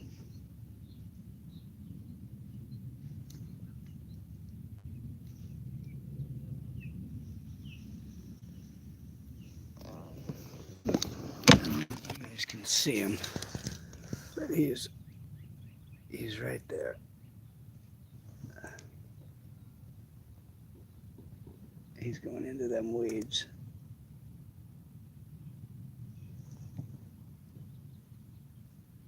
See if he circle and come out of them. And there's Mr. Doug.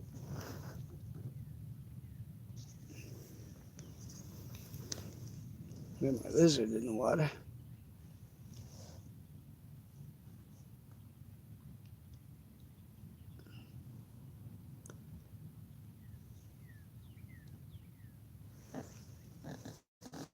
This is where I'm fixing to hit. I'm almost down here where the rocks start. And I like the rocks.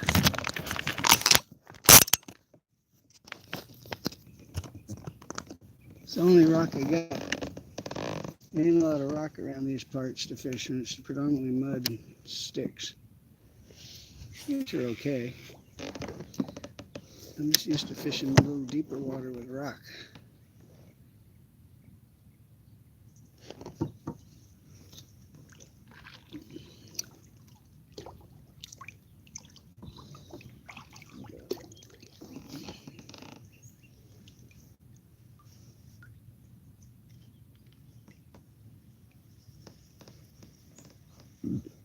Okay.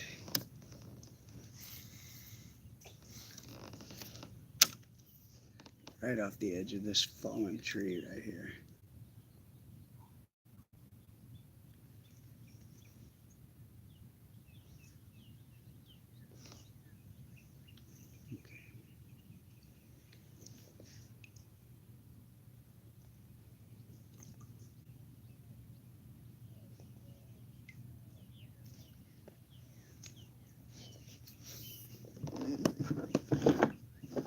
Okay. Signal for a minute there.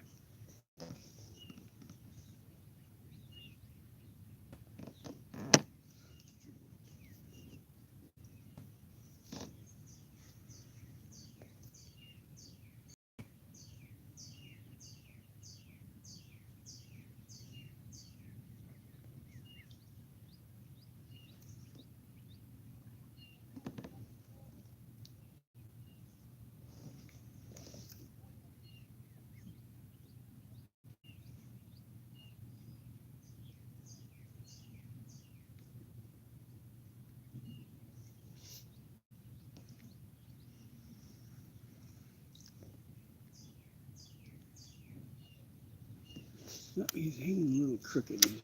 I'm running crooked. There you go.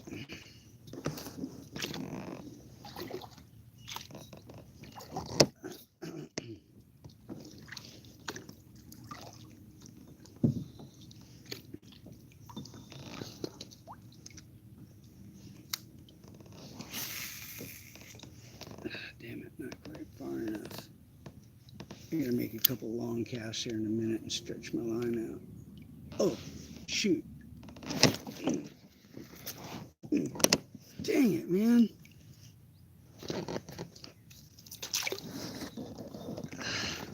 See if I can get it out of there. Dang, I was in a key spot here, man, and popped one. No dice. You know, I'm thinking about taking this damn leash line off of here.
stretch my line here. There we go. Get that line laid on there nice and clean. It's been getting roughed up a little bit. There we go.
Outside edge of these here weeds. See what we got.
Huh? Little snake about 5, 6 foot long. You see a snake there, huh? Is that it right there? Okay, look, the snake was right there. There he is, there he is. Isn't it? Okay, there's a snake hunting shore. Let's get over here so I can show you. I told you before I had a fish once. I was unhooking and the goddamn snake was about to come up on my fucking kayak, man.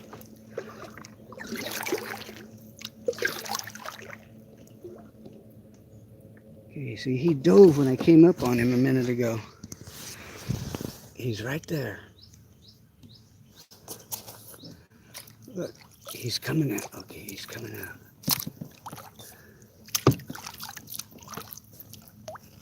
Okay, he's headed out. Look at that. You see him? Let me try and paddle up closer here. Oh, he dove down. I scared him. He's turned around heading back towards shore. He just dove down. He's right there, though. Where is he going to come up?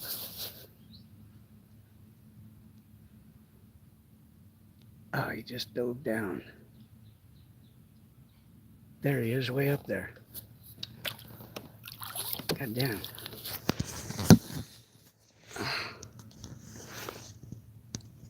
That snake swimming away from me. Damn it, here, let me try and catch him, man. I'm headed down that way anyway. Like Mr. Doug said, he's about 4 or 5 feet long. He's good size.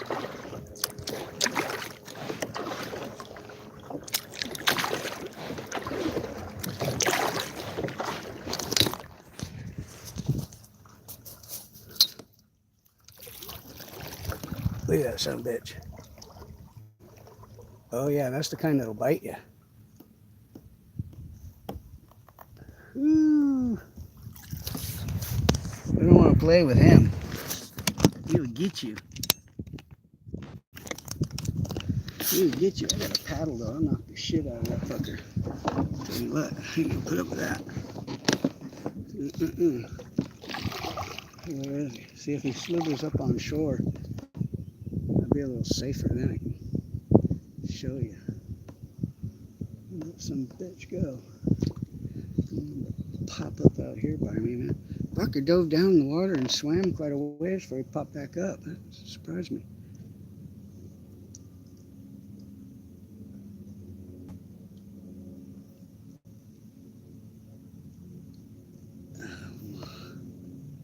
Where is he? He's got to pop up right around there.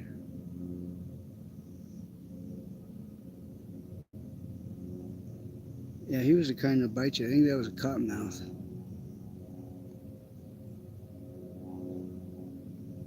He will bite you. Fucker. He swam fast too, man. God damn, I couldn't believe it.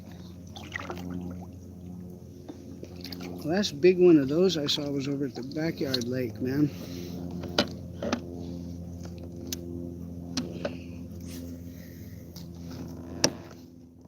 Oh, there's dragonflies out.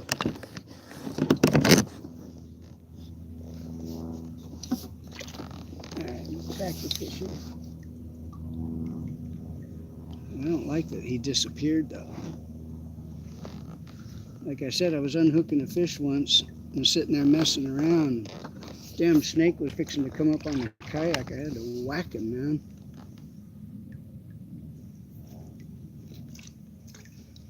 That was right back there where Mr. Doug is, too. I was sitting in the weeds like this. That's why the snake was able to get some traction, too.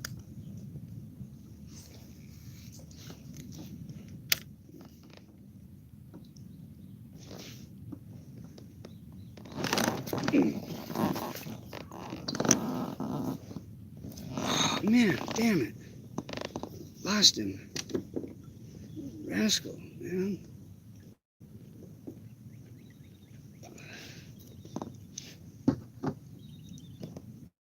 I don't want to come in short here with that snake nearby. I'm on shore. It's too easy for him to climb up in here. I don't want that.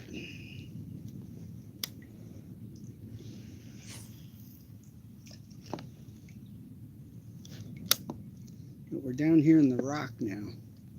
I like this section.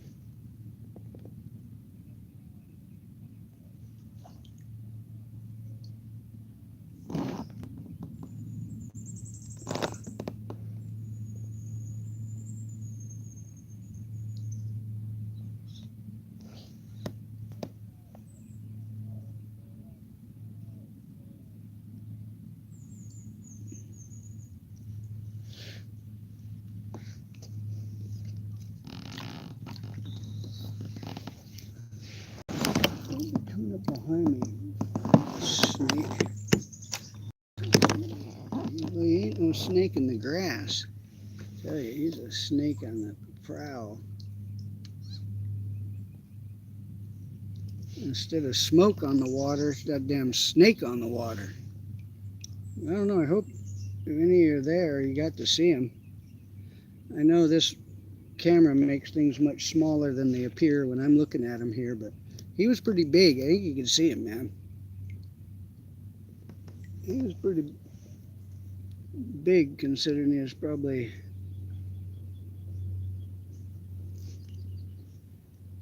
4 or 5 feet long quite easily.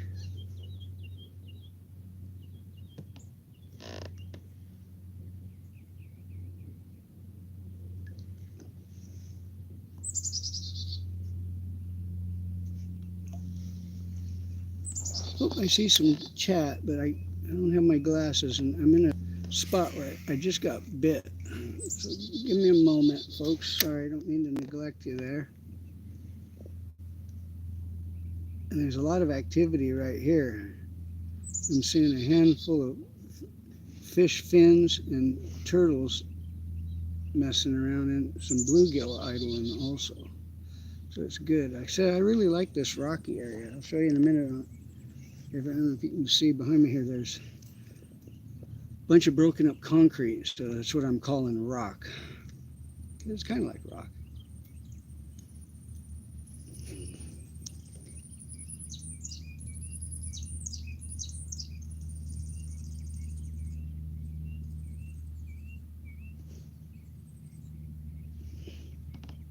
It's kind of like rock. See that? You hear me screaming like Ned Flanders. That damn snake tries to come up here. I don't like them. I've been bit by a snake once. Not a poisonous one, nothing. And it just pinched me on the hand and pissed me off. It didn't do nothing.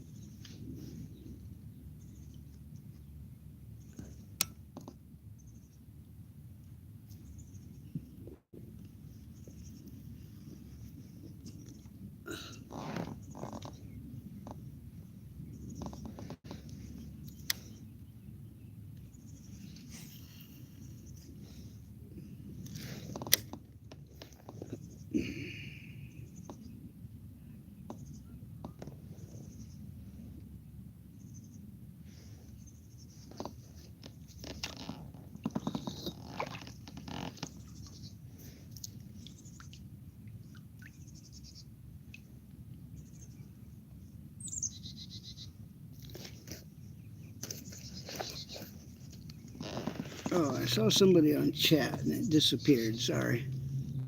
I'm going to put my glasses on and monitor for a bit. So speak now, forever hold your peace.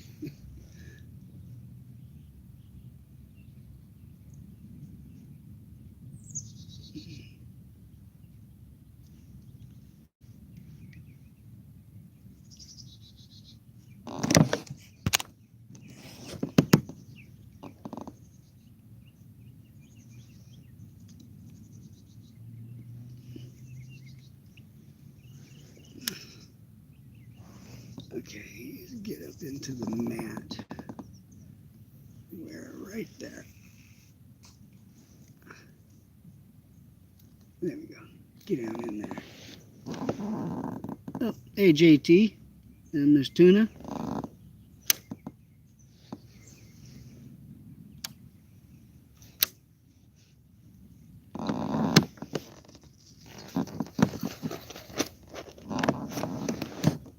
Dang it, man.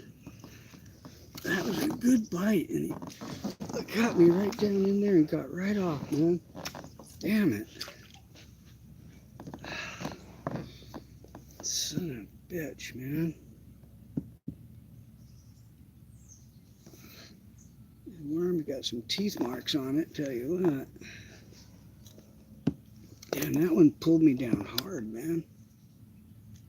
I thought he had set himself on the hook. There's a whole bunch of turtles around in here right now, too. Oh, there's a little bass swimming around. Look. Where is he? There's a little bass right there.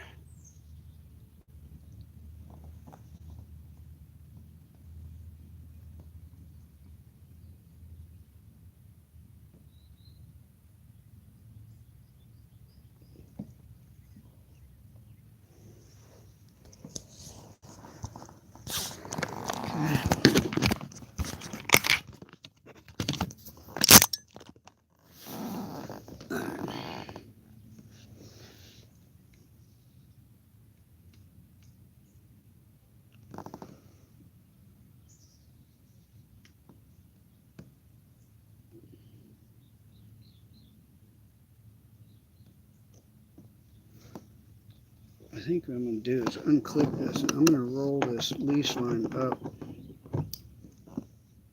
on the handle here.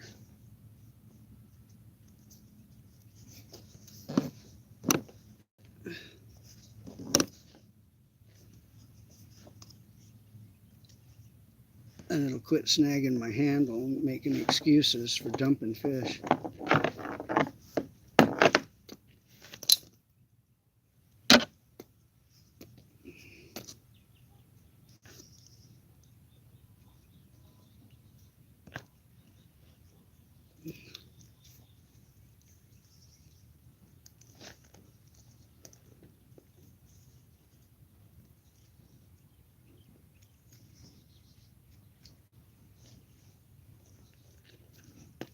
Let's see.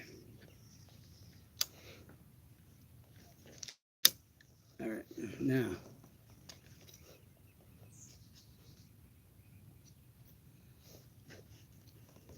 Okay.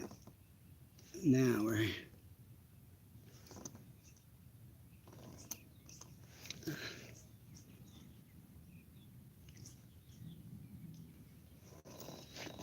in some craggy territory here.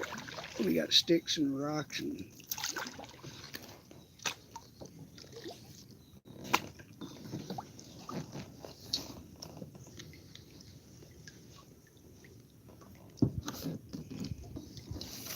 a lot of turtles hanging right around here. Come on, pop out of there, you. Now, okay, I'll probe this rocky area. The grass is tapered off a little bit. See how we do here. Because I like fishing the rock.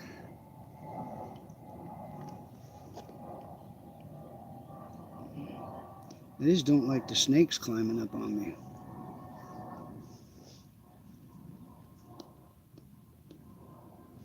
So I'll scream like Ned Flanders.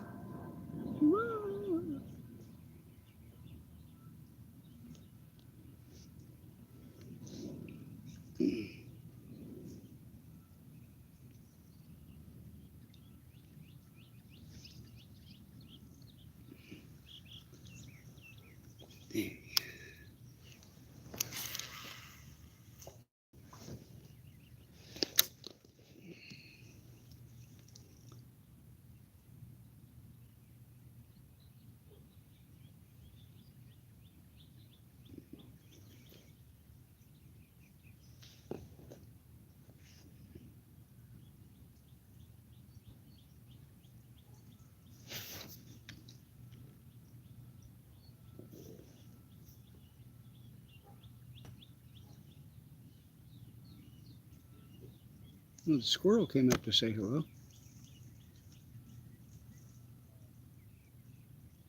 He's rooting around right there.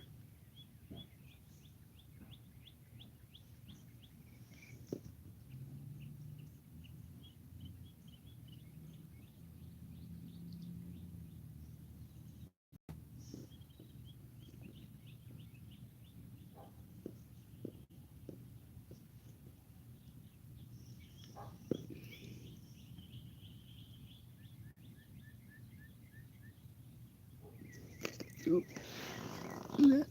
oh, sorry, I missed you. All right, I'll put these on for a little bit here. Try and see if anybody's there.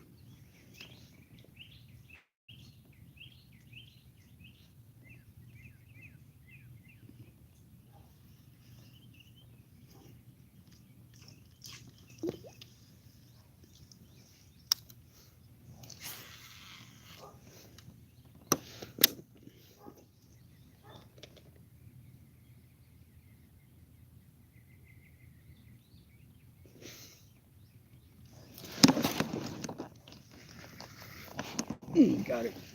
Oh, shit. Oh, that was a nice one, man. Oh, damn it. Just lost a nice one. Damn it. Hit me up on shore, man. Swam like 5 feet out into the depths immediately. Damn, he was swimming toward me, though, and I didn't keep the pressure on. God, Son of a bitch. Oh. Damn it, man. That was one that we've been waiting for, man. Hey, hello, Miss B.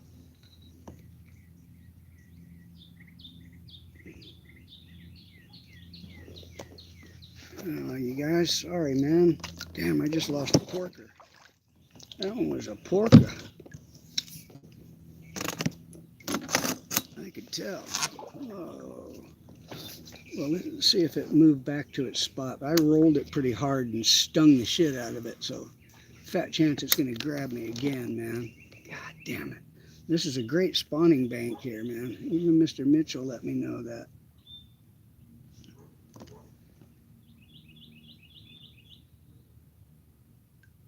He was up here working one earlier, man.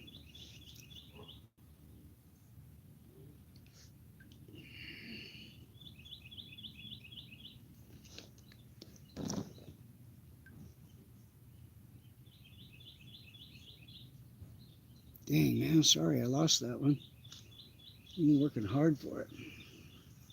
This took a while. Freaking 2 hours a while.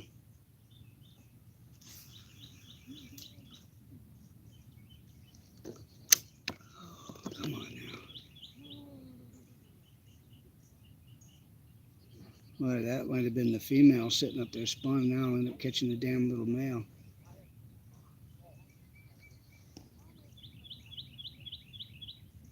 Well, if I come back in the next couple days, it'll be there. It could be sitting there for as much as 3 days.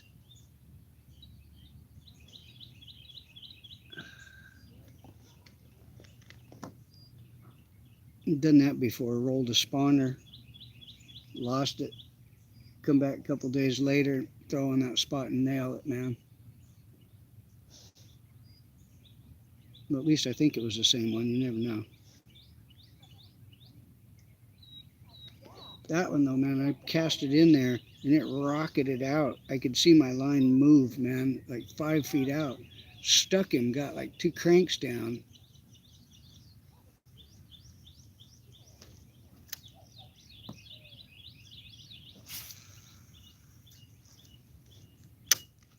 All right.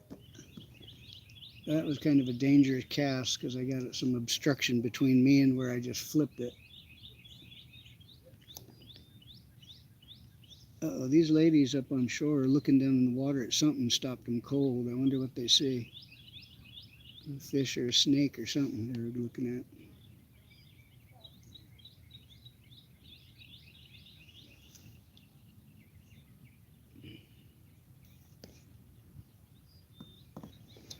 Okay, I'm right up to that obstruction. This ain't going to be pretty if I hook one right here. Let me try and creep up a little bit closer.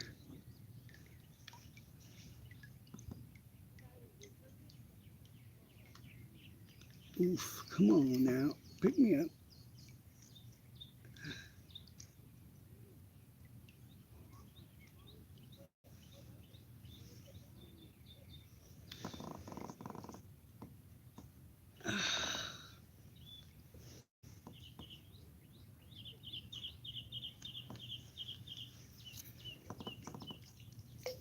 Okay.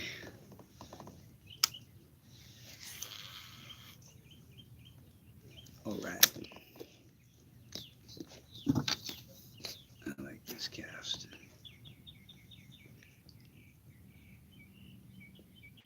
I don't see no fry around yet, so I know they haven't dumped their eggs.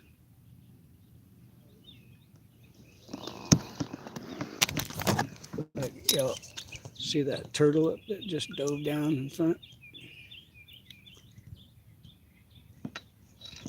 Let's see, he'll come back up right there. He was pretty close to me. Oh, there's a turtle on that stick over there too. That stick on, so I got a turtle sitting on him. Oh, there's that turtle.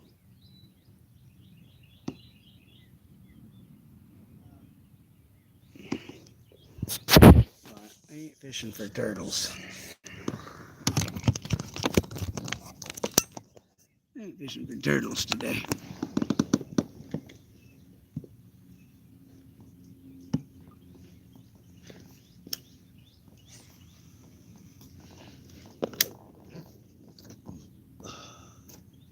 I don't like being near shore with them snakes out prowling. There was one the other day too when I was here last Friday. When I got out of the water, it was over there by the dock, rooting around. It was rooting.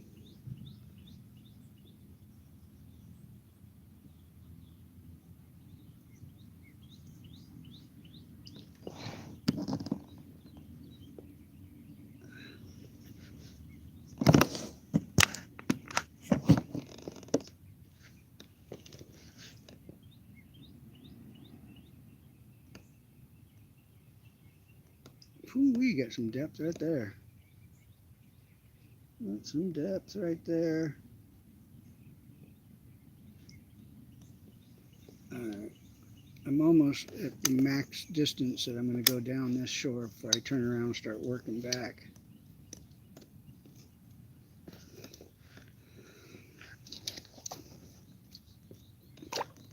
And we got a nice little lunch waiting. Hey, Mr. Doug. Yeah, it's my birthday. I usually don't have birthdays though. That way I don't get old. See? That's the trick to longevity.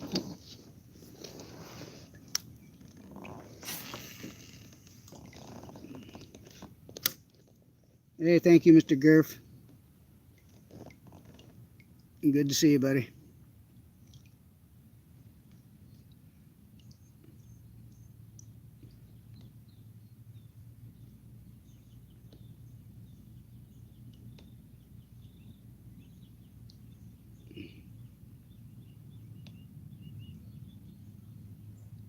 I think tomorrow I got to go pick up the motorhome to start getting it ready for the trip because I got to have an inspection on it and do the registration Friday.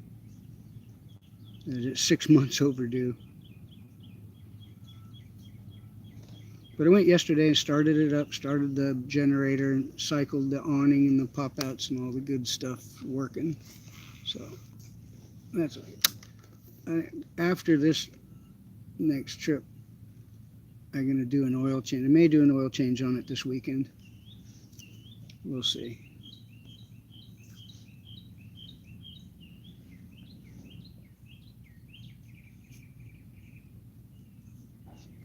All right.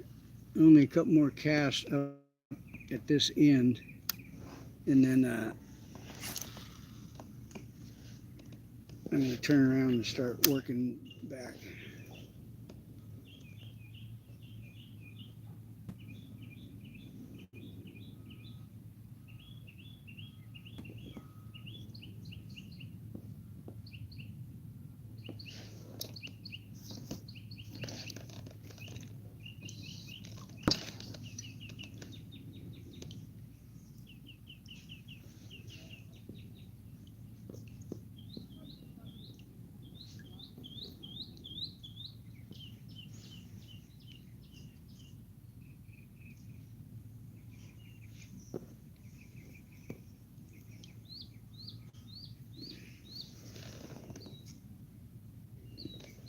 These turtles are just like swimming right along with me.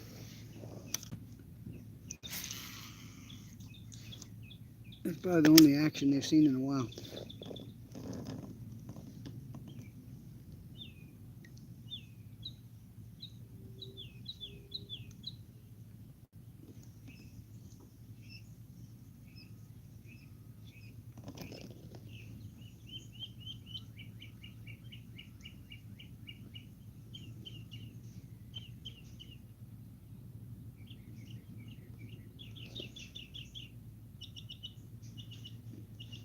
Well, that's a very small turtle over there. There's a little one. They're much bigger than a silver dollar.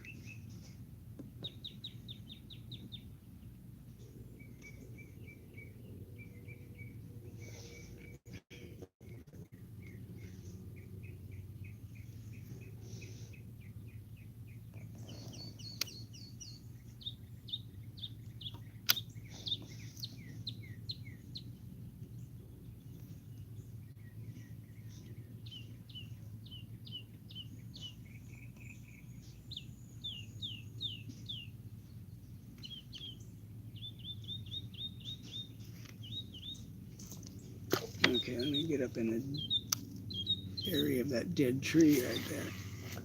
Oh yeah.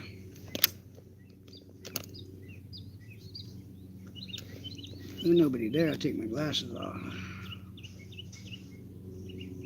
Then folks show up and say something. I don't have my glass. I can't see it. Sorry. Yeah, I know this is boring. That's how it goes. It all happens in a split second and then it's over. It's wax on, wax off.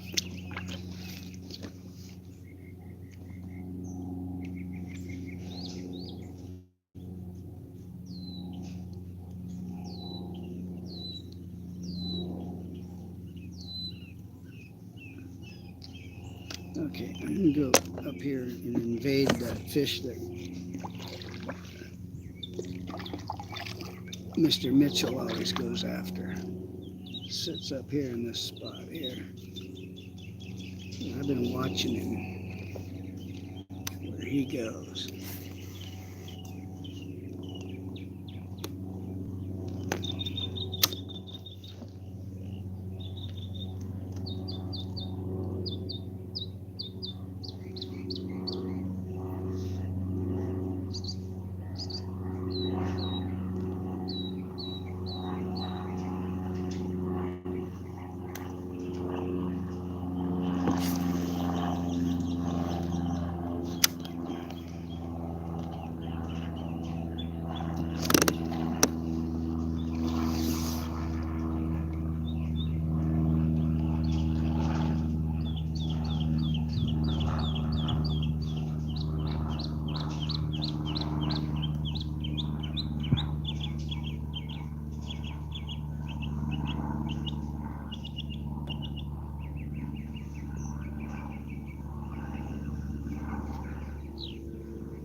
Okay, now that fish Mr. Mitchell gets after is going to be right up in here.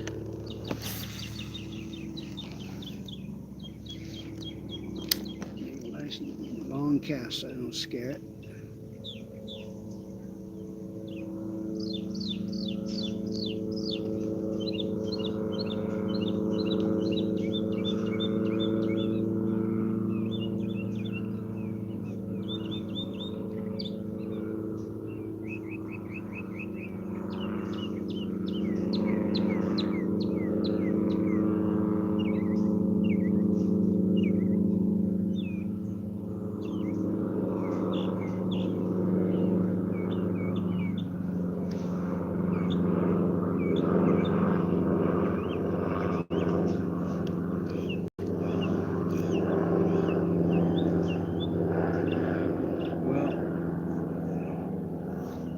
Somebody popped up.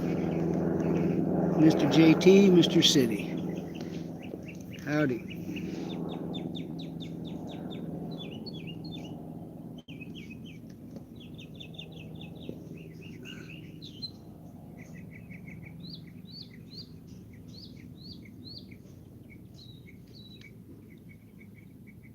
Alright, I'm going to put one more cast over here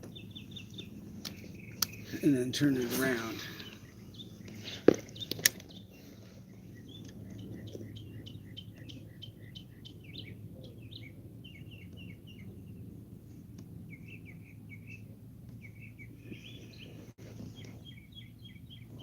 Oh, glasses off so he can't see the chat, but I'm sure he will see. Oh, well, yeah, I go back and rewatch the video so I can see all the chat, y'all.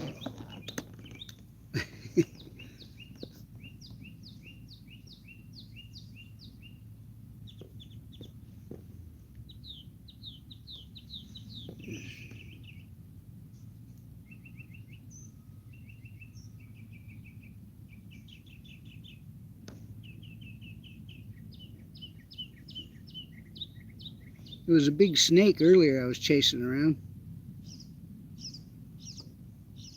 Then when I got close, I realized it was kind of could bite you, so I backed off.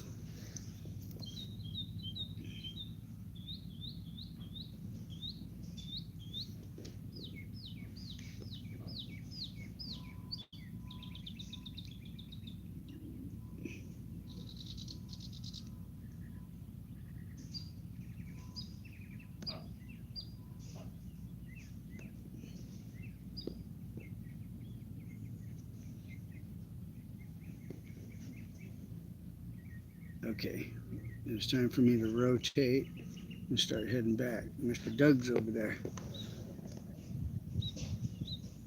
Yeah, it wasn't a water snake though, it was a cottonmouth. It's predominantly a land snake, but they get out here in this stuff and they are vicious biters. They ain't no fun. I'm telling you what, straight down a snaky snake.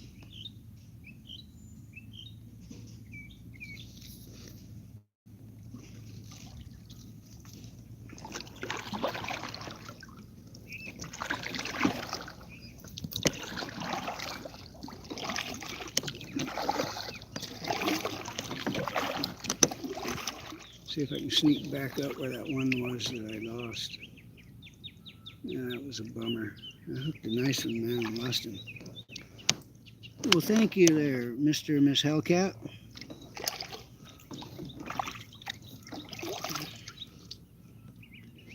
All right.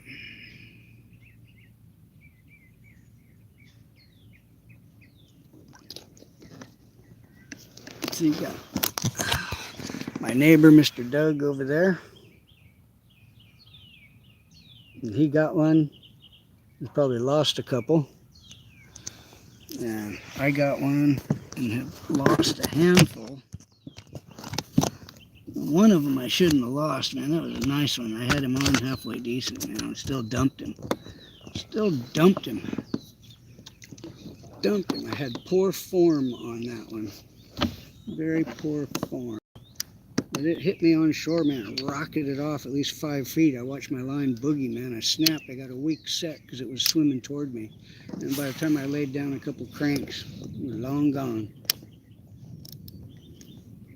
Also, my drag is not quite as stiff as it should have been for getting the hook penetrated.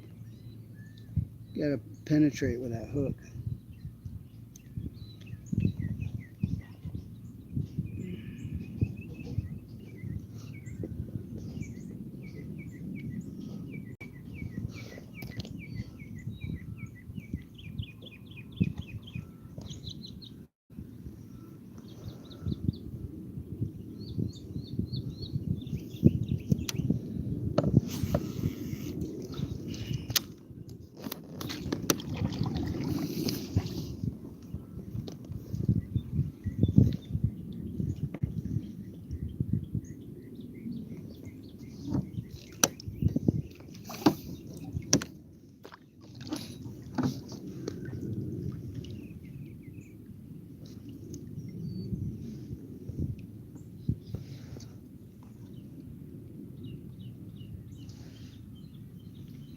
Yeah.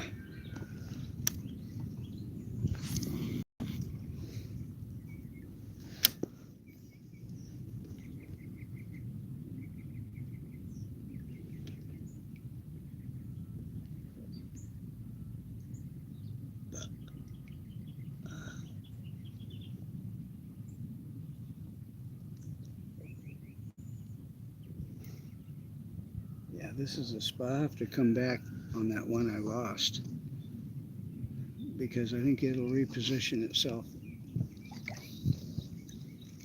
Not today, but it'll be there for a day or two. The water's a little nippy for it to be jumping eggs yet. But I've seen some males staking out nests.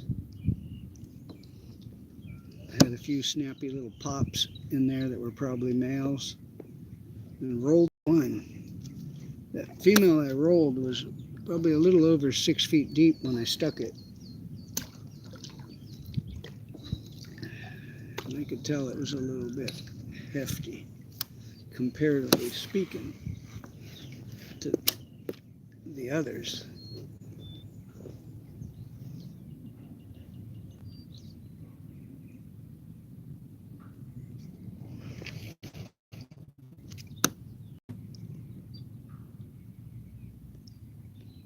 You didn't see that snake again? No. Yeah, that's real good. Now I got a backlight and all that. Oh, I'll get it. We got backlash. Backlash. I don't have no sharks to pull it out. Usually I let the sharks pull them backlashes out, man. Not a troll? Well, I'm not trolling either. I'm casting bait right now. You know, often if I'm out saltwater tuna fishing, I will troll though. I troll hard, man, for hours on end. Hey, look at all these turtles, man. There's 1, 2, 3, 4. There's 4 right here that quick.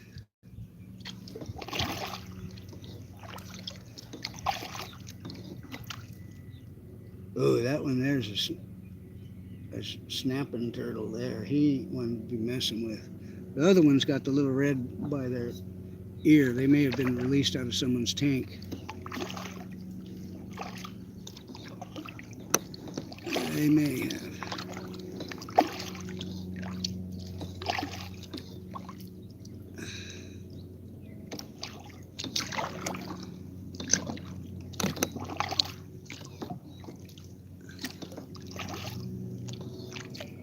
Here, just pass me the stick. Well, I had done really well until just now. Oh, that's all right.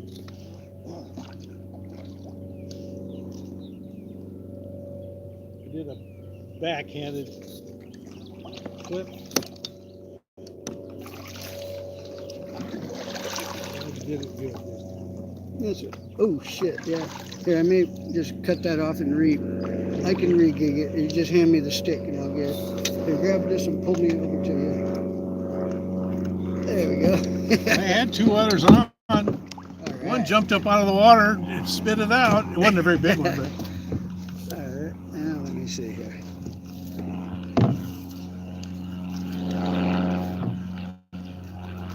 Yeah.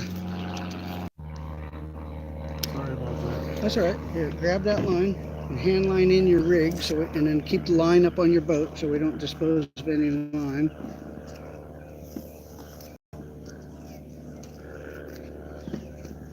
Okay. I don't have any nippers, so you know what I do have. I don't know if these will. Let me see it. Maybe I can get after it. Yeah, you got me clipped. Good, that'll work. Or you got you clipped. Well, between the two of them, we'll stay pinned here. Yeah. Let me see. It doesn't have the little snippers or anything. I don't think so.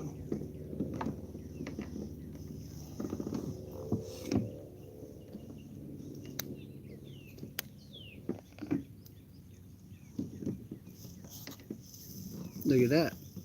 You didn't even know they were on there, did you? Look at that. I take the guy's pocket knife. I say, are there little snippers? I don't know. You got goddamn scissors on there, man. We'll make quick work of this, Lash. I think.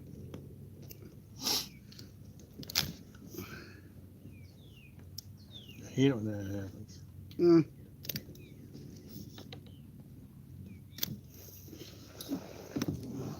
I just try not to get the crap in the water. Yeah. That's right.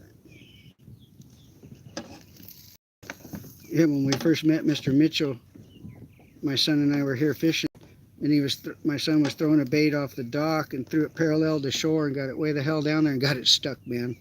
And it was 30 minutes till they closed. So we ran home, man, got his kayak and came back. And Mr. Mitchell's all, oh, it's a little late to be going out. And I'm like, hey, buddy, would you mind let my son go out and grab his lure? I said, he doesn't really care about the lure, but he doesn't want to leave all this line in the lake.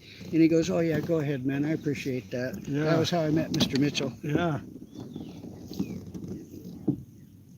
All right. Now let's re-spool it.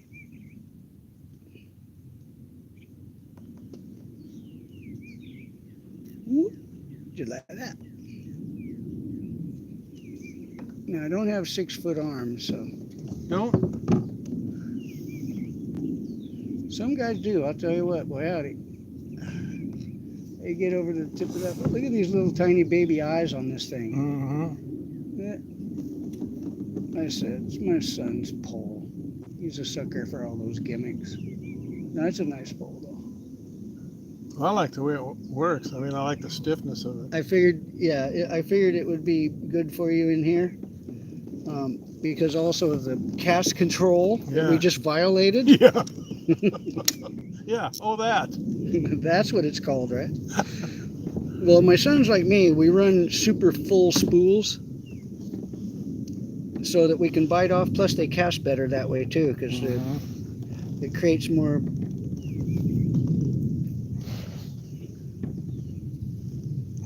Okay. Oops, something's over my. Oh, that's your line. Okay, yeah. So let me get that up, and I'll retie. Okay, hold this up.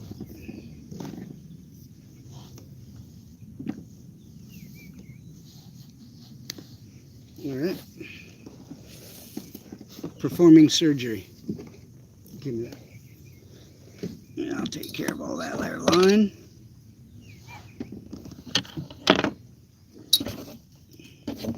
Nothing like having a deckhand on board, huh? That's right. Just add water. Or that's they say instant asshole. Just add water. All right. Okay, here's these.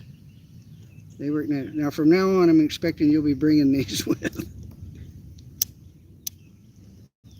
All right. Thank you. And let me see your line. We'll get you tied right back up. And then let me see, I'll make a couple flips and stretch it out and see that it's not looped under. If it's looped under, I'll do a magic trick and get it fixed. Palomar knot. You double it over through the eye. Come right over. Hold those. Pass it through. Little looby dooby on there. Get that some bitch on there tight. Pull the tag line. You want the snippers?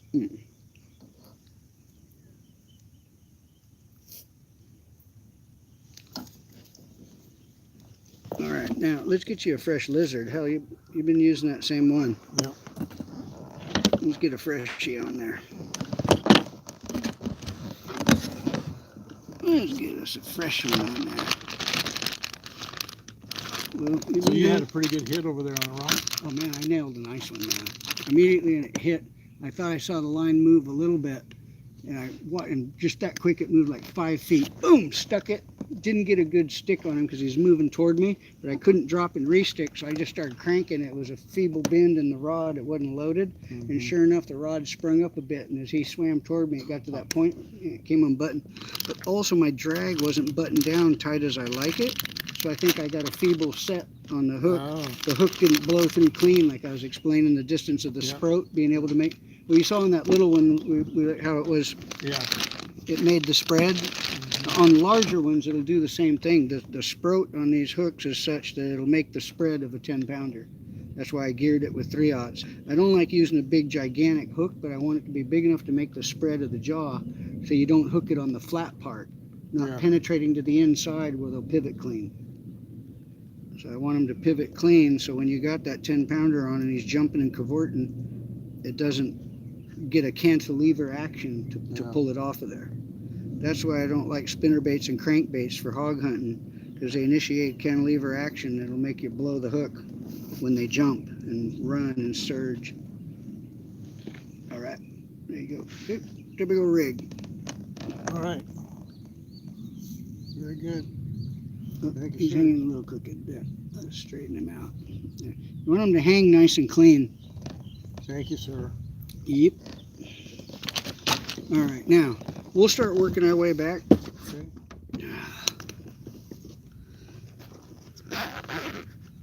Well, you couldn't ask for smoother water. Thank the Lord. The other day it was whipping. You couldn't even hear my video. It was just poor people trying to turn it up and hear me. It was blowing out their speakers. I went home and watched it because I go back over them all. Yeah. I put on my headphones and I'm like, oh my God, this is torture, man. Why am I even talking on here? I just read the chat, what folks were saying. I just read it. Okay, let me cool down here. We got now see all that line we just cut off, we don't put back in the lake. It's right there with 2 dead soldiers, spent line, no spent shells. Mr. Doug's back in action. He's using that beginner's luck though, man. I told him I'm a damn cheater and that I'm going to steal that beginner's luck today. We get $10 for the first fish. You lost him. I lost him for you. Right. Now, there we go. If you catch one, drill that in, I'm gonna flip. No, but what I have had happen is I'm sitting here like this messing around. All of a sudden, my pole go up and got one.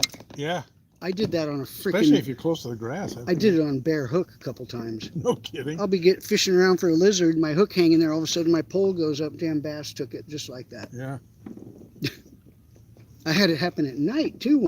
And I'm like, oh my god! I didn't register at first. I'm like, the hell's with my pole? And I grabbed it and lifted it up. My buddy's sitting right next to me, and I lift a fish out, and he's like, how the hell did you do that? Like I said, the funniest one was when I was in Oregon. There was these little kids were fishing on these logs for bluegill, and you could see them. And they had a piece of worm on a little gold treble hook, Yeah. and the damn bluegill wouldn't bite it. They'd come up to it, but nose off. And so I shinnied out to them on the logs. I'm like, hey guys, what's up? Oh, we're trying to catch some bluegill. I said, oh no kid. I said, you guys, try this. I said, take the damn bait off there. Just use the hook. They did it, and the bluegill went right up and sucked in the bare hook.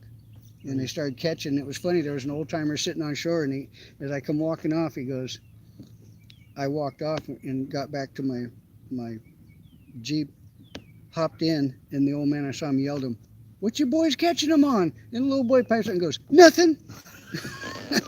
And old man was flustered. It was kind of funny. So I went over and told the guy, I said, well, they were using a little piece of worm, man. I said, I told him just to use the little gold treble hook. But see, he was using those bronze hooks, the bronze little trebles. Mm-hmm. They're no good. You got to use those little gold ones. The little gold ones are such fine wire that they're very light, and they act different in the water. So especially if you're using that floating cheese, the Zeke's or power bait for trout, use the little gold trebles because they're so light they'll float up. Yeah. See, a lot of folks are using the wrong hook with that power bait, and the bait's on the bottom. Yeah. They gotta float up off the bottom. That's why and typically the fish cruise about a foot off the bottom. So you run that leader about 18 inches from your hook to your split shot. So it hits the water and that thing floats up right in front of them. And it just works like a champ. So that's how we'll do the trout here. We may come fish for some because I like to smoke them whole. You take those trout and scale them and gut them and smoke them whole. Man, they're freaking killer. You don't even need to scale. You just slice the belly a little bit and flip them over. And one side will flip right off the backbone. And you eat that with skin and all, and then peel the backbone and head right off of it, and eat the other side. So you get all the fish out of the little, because they're little, but you get all the fish out of them. Okay, right here, I fish a bit. If you want to warm up, did you already hit this side here a bit? You were just starting? No, I haven't gotten that far. Okay, well, let's start working our way down, because there's some good juicy spots here, and I skipped all of that when that snake showed up. See the muddy banks? Like I was saying, we try to flip right up on that mud and just slide the lizard down in. It works really good. There's a lake in San Diego where I used to do that all the time. We'd flip onshore and drag our worms in. It's called Lake Morena. Mm-hmm. Lake Morena was great. Lake Morena is the lake where I started fishing lizards. There were a million lizards on the rock and on the rocks. It never dawned on me. And me and my buddies were going through plastics like a bat out of hell because we were catching a lot of fish. All of a sudden I ran out and I had this stupid bag of lizards. I'm like, well, boys, we're down to the we started really railing them. All right. Well, I've seen a couple lizards on the bank. You know, yeah, and then I researched it. And like I said, if you oscilloscope and you look at the frequency, the thread fin shad, their little fins in the water, then you compare it to the drop of them lizards, those little legs, when these lizards drop, you see how they're fluttering, right? Have you looked at it? Yeah. Yeah, that emits almost the same vibration if you oscilloscope it. I'll be and check it, yeah. All right. Well, one of the things was funny we did when I first got here, I have it on my GoPro. When we first got here and I had the pool, me and Jake, we rigged up our crankbaits and stuff and we're pitching in the pool and cranking them. And I put the GoPro underwater on the stick and you could hear them. You could hear the line ripping through the water. You could hear the bait rattling and you could watch it swim up close in the pool. It was really cool. I was chasing some minnows or something over there. Yep. Well, I haven't seen no fry on shore, so the bass haven't dumped any eggs. I saw some males patrolling shore, and that one I about bet you it's a female. There's also earlier Mr. Mitchell. I don't know if you noticed, but he was in his Mr. Mitchell. There's the last 2 years I've watched Mr. Mitchell focus on a fish right over there, and he told me he's hooked it twice and hasn't landed it. All right. There's half a chance I might have rolled that sucker because he said it was probably pushing 10 pounds. Oh, wow. So he said the first time he saw it, he thought it was about 8. So now it's probably 4 pounds bigger, especially if it's full of eggs. Yeah. The one I caught the other day, though, its eggs were only about 50% developed, I'd say. So we got a good couple more weeks of this before it'll start having they've already dumped their eggs and moved out to recover.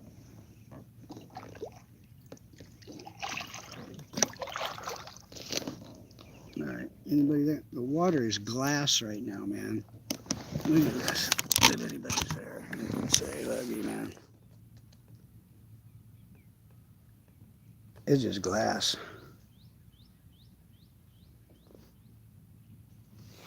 And this is the end of the rocky area right here. This is where that snake was. He went up and hiding around there. And I don't want him. And I was sitting right up here one time, and the damn snake almost climbed on board with me when I was releasing the fish.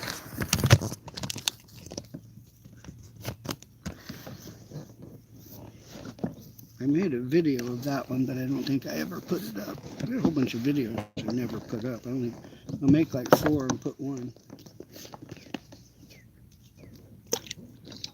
And some of them I'll just go back and delete them to make room. I can't see if anybody's there. Oh, go right up on this muddy bank here.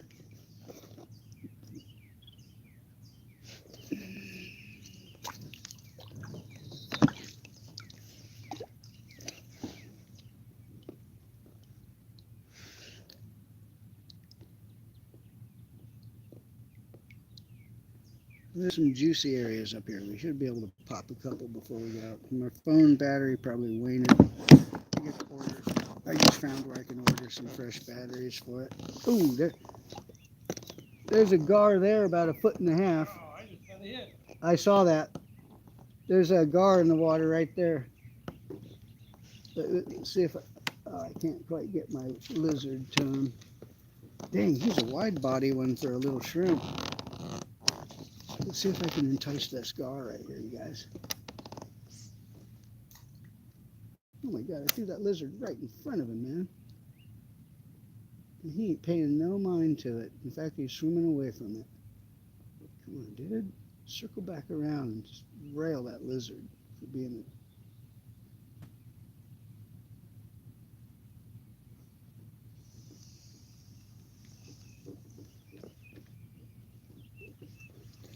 I can still see him there. Let's see if I can get him.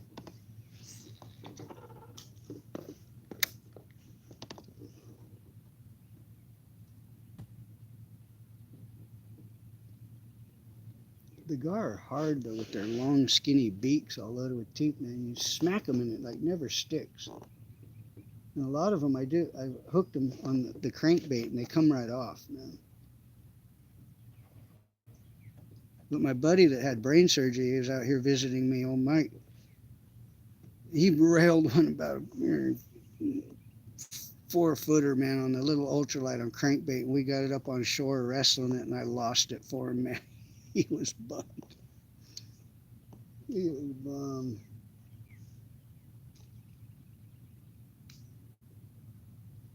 Oh, there's that gar. He's right here. You guys see this gar in the water? Look at him.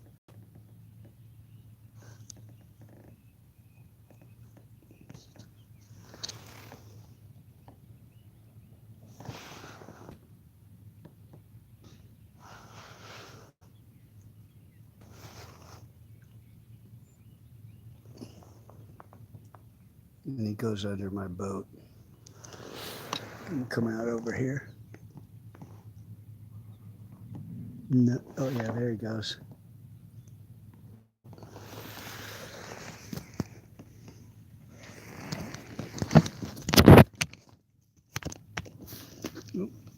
Could you see him?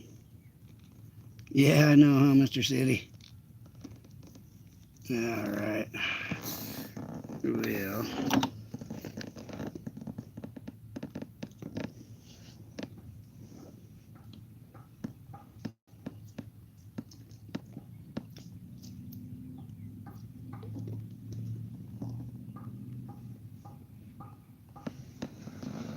Okay, pull these off so a little more comfortable.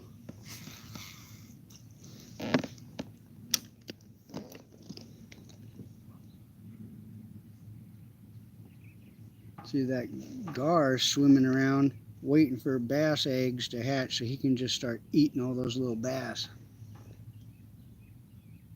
That's what he'll do. Or he'll probably go up and eat the eggs they deposit as well. I know crappie are notorious bass egg thieves. When bass deposit eggs on the nest, the males are there guarding it. They're usually warding off the damn crappie.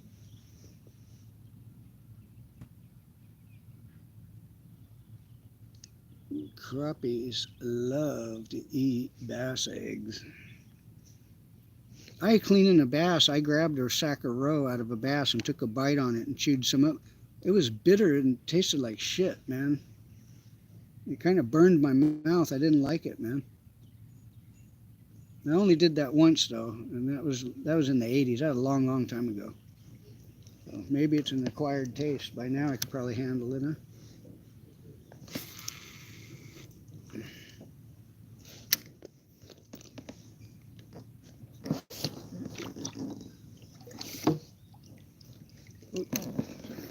Can't say simple. Put some stink bait on. Yeah.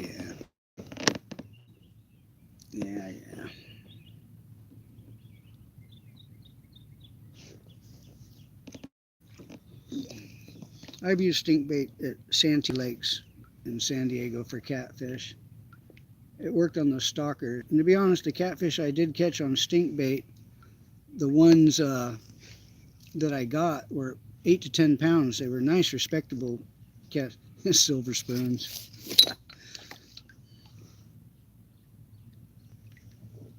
I use silver spoons for mackerel to catch bait.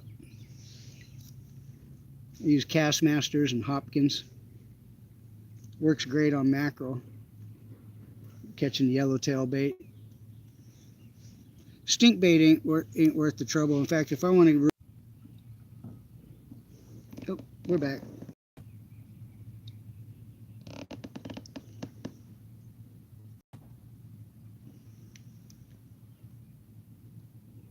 Oh, come on, Mr. City.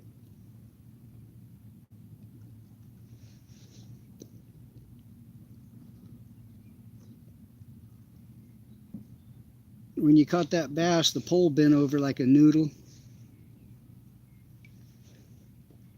Oh, lizards? How about artificial lizards? That's what's on the menu. Little thin lizzies.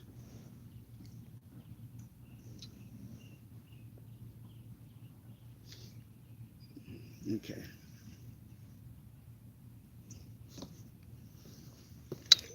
We're fishing heavy cover here. Chicken gizzards. They work.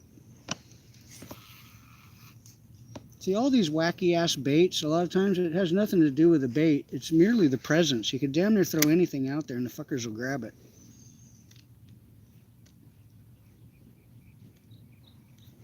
I was using night crawlers for catfish once. I ran out of bait. I went up on shore and grabbed these little balls that were growing on some kind of a bush, put them on the treble hook, 3, 1 on each hook on the treble, and fucking started catching them on stupid shit that I was pulling off the tree like manzanita berries or something, man. Just because the fish were there and they were grabbing anything, man. It was merely the presence.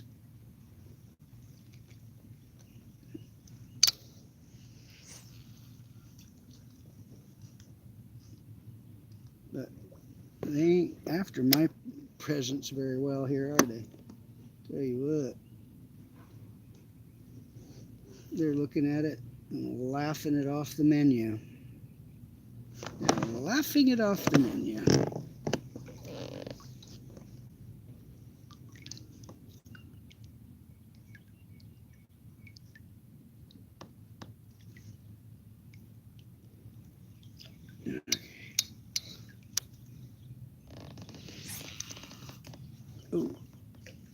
Oh, there we go.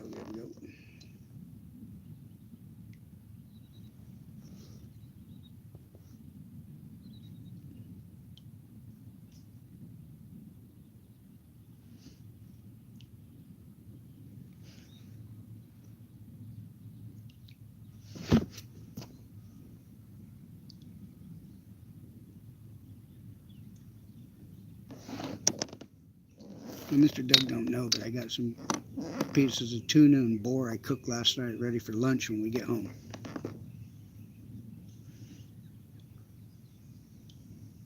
Some nice boar chops and yellowfin steaks.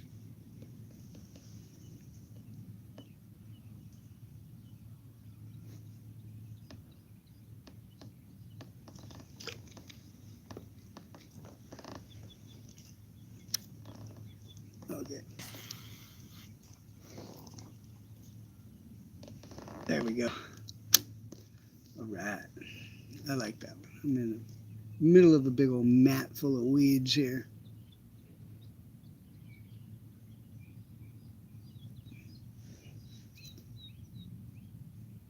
Shit, once I'm done here, I gotta drive all the way over to Alvin and pay for a couple pool heaters for a couple pools. Oh, dang it. We'll go over there and pay for them so they deliver them. They're already ordered, but they need payment so we can get delivery.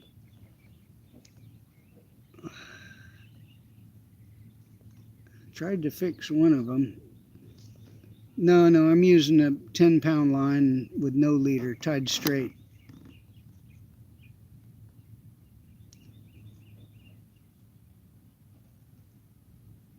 Most of my bass fishing always 10-pound line.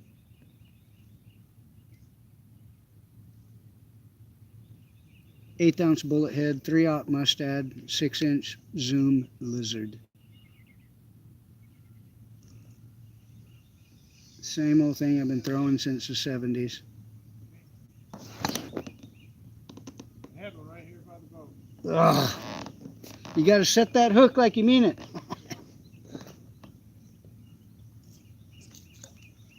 Heck, I'm not even getting any bites. He's got that beginner's luck though, man. Well, I don't usually, well, now mind you, I don't know if you looked at any of my videos, but all those makos I catch that are anywhere from 100 to 700 pounds are on 40-pound mono. The 300-pound thresher was on 30-pound mono, and all of my tuna and all are typically on 40-pound. As high as I go is 40. Now on the sharks, the big makos and threshers, I will run a leader. The leader is 275-pound stainless braid, and I run that at about 10 feet long, so when they swim away from you, they don't tail whack you. Because a lot of people will misinterpret that and go, look at the head shaking. It ain't head shaking. Fucker's swimming away from you, and it's a tail smacking the line, and that will break your fucking line when you got severe tension on it.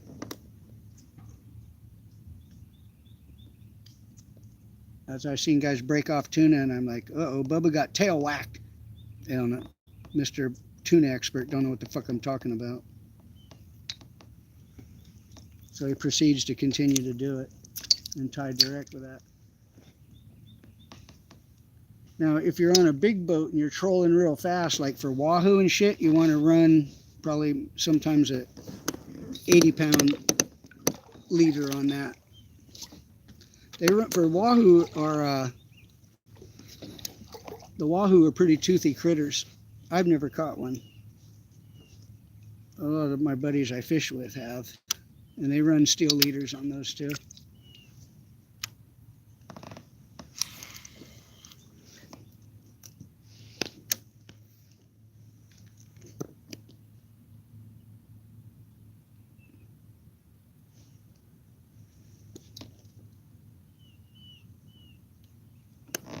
Well, Mr. Lion, you can, you're on my channel now.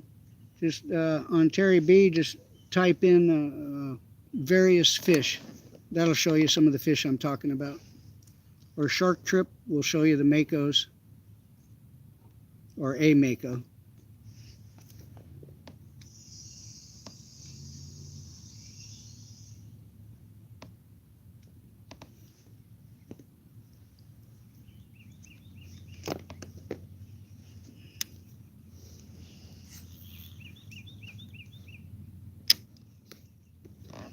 Here's what I'm flipping into right now.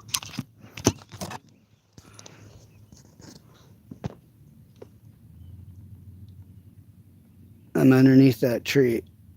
I'm sitting in this weed bed and flipping under that there tree.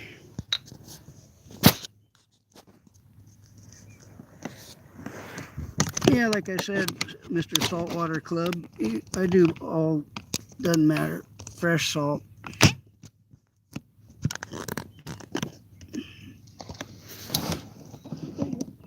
You got him? No, just jump right there. Point.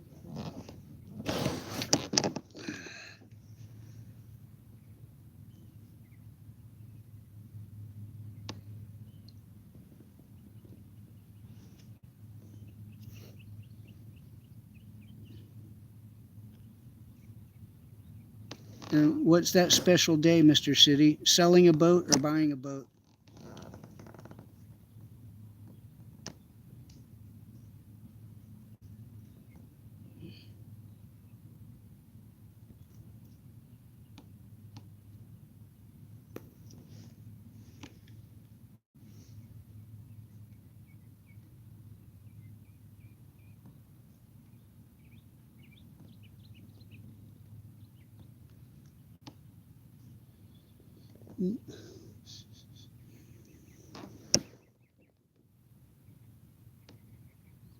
Oh, okay. There you go. Are you an IGFA member as well?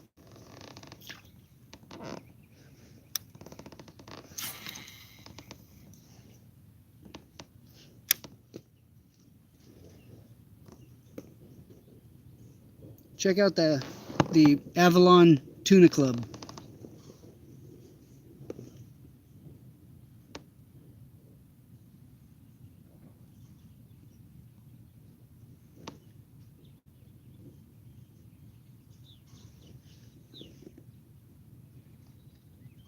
I think Zane Grey and Hemingway were members of that one as well.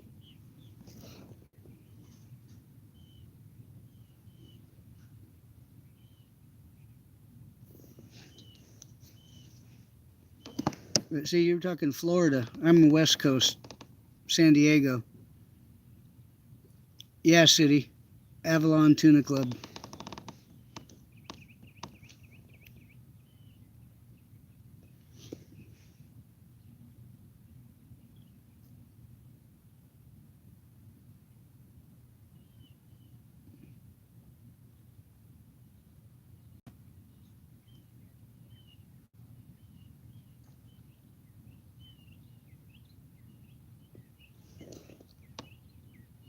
There's got to be one under this tree. So I'm sitting here like this, all half cocked.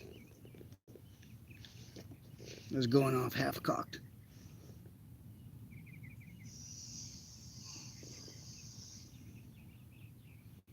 If this thing cuts out, it may be just a battery on the phone dies and cuts. I'm not paying attention to it. I'm fishing, and I'm just leaving it running to the bitter end.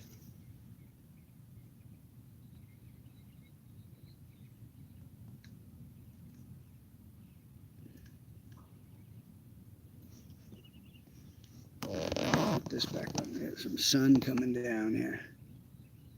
The sun just peeked out. Oh, Mr. Roy. Howdy, Mr. Roy. Fancy seeing you here. I said West Coast, and Mr. Roy popped up. He's a member of the Alcatraz Fishing Club. Or the Alcatraz Swim Club. No difference.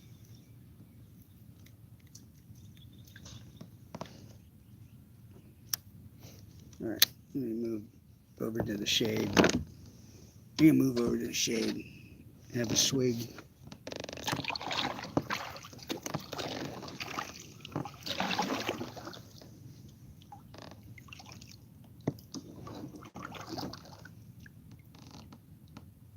Have a schwig. Oof. Damn, look at that area. That looks so juicy. Can I get bit? Can I get a bite? It ain't been happening, has it?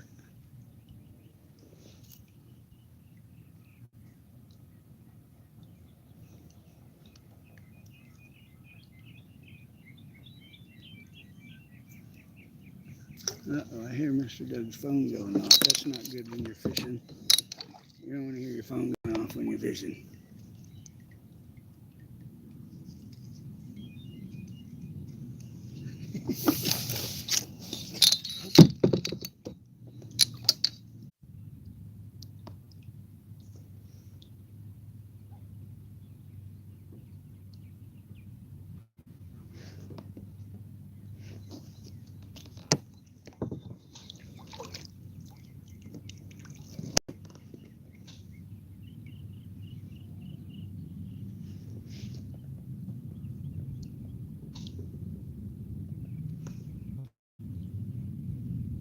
All right, got through it. Okay, on the bottom.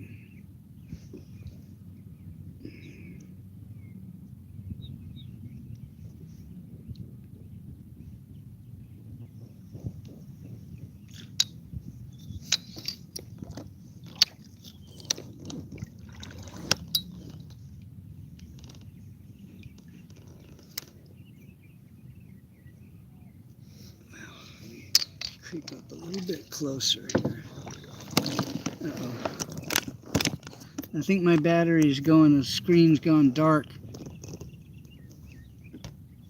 All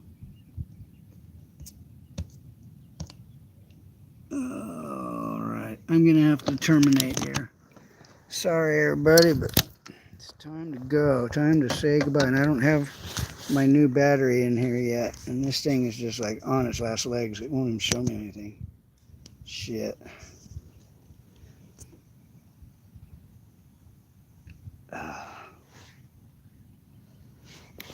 damn, even with my glasses on.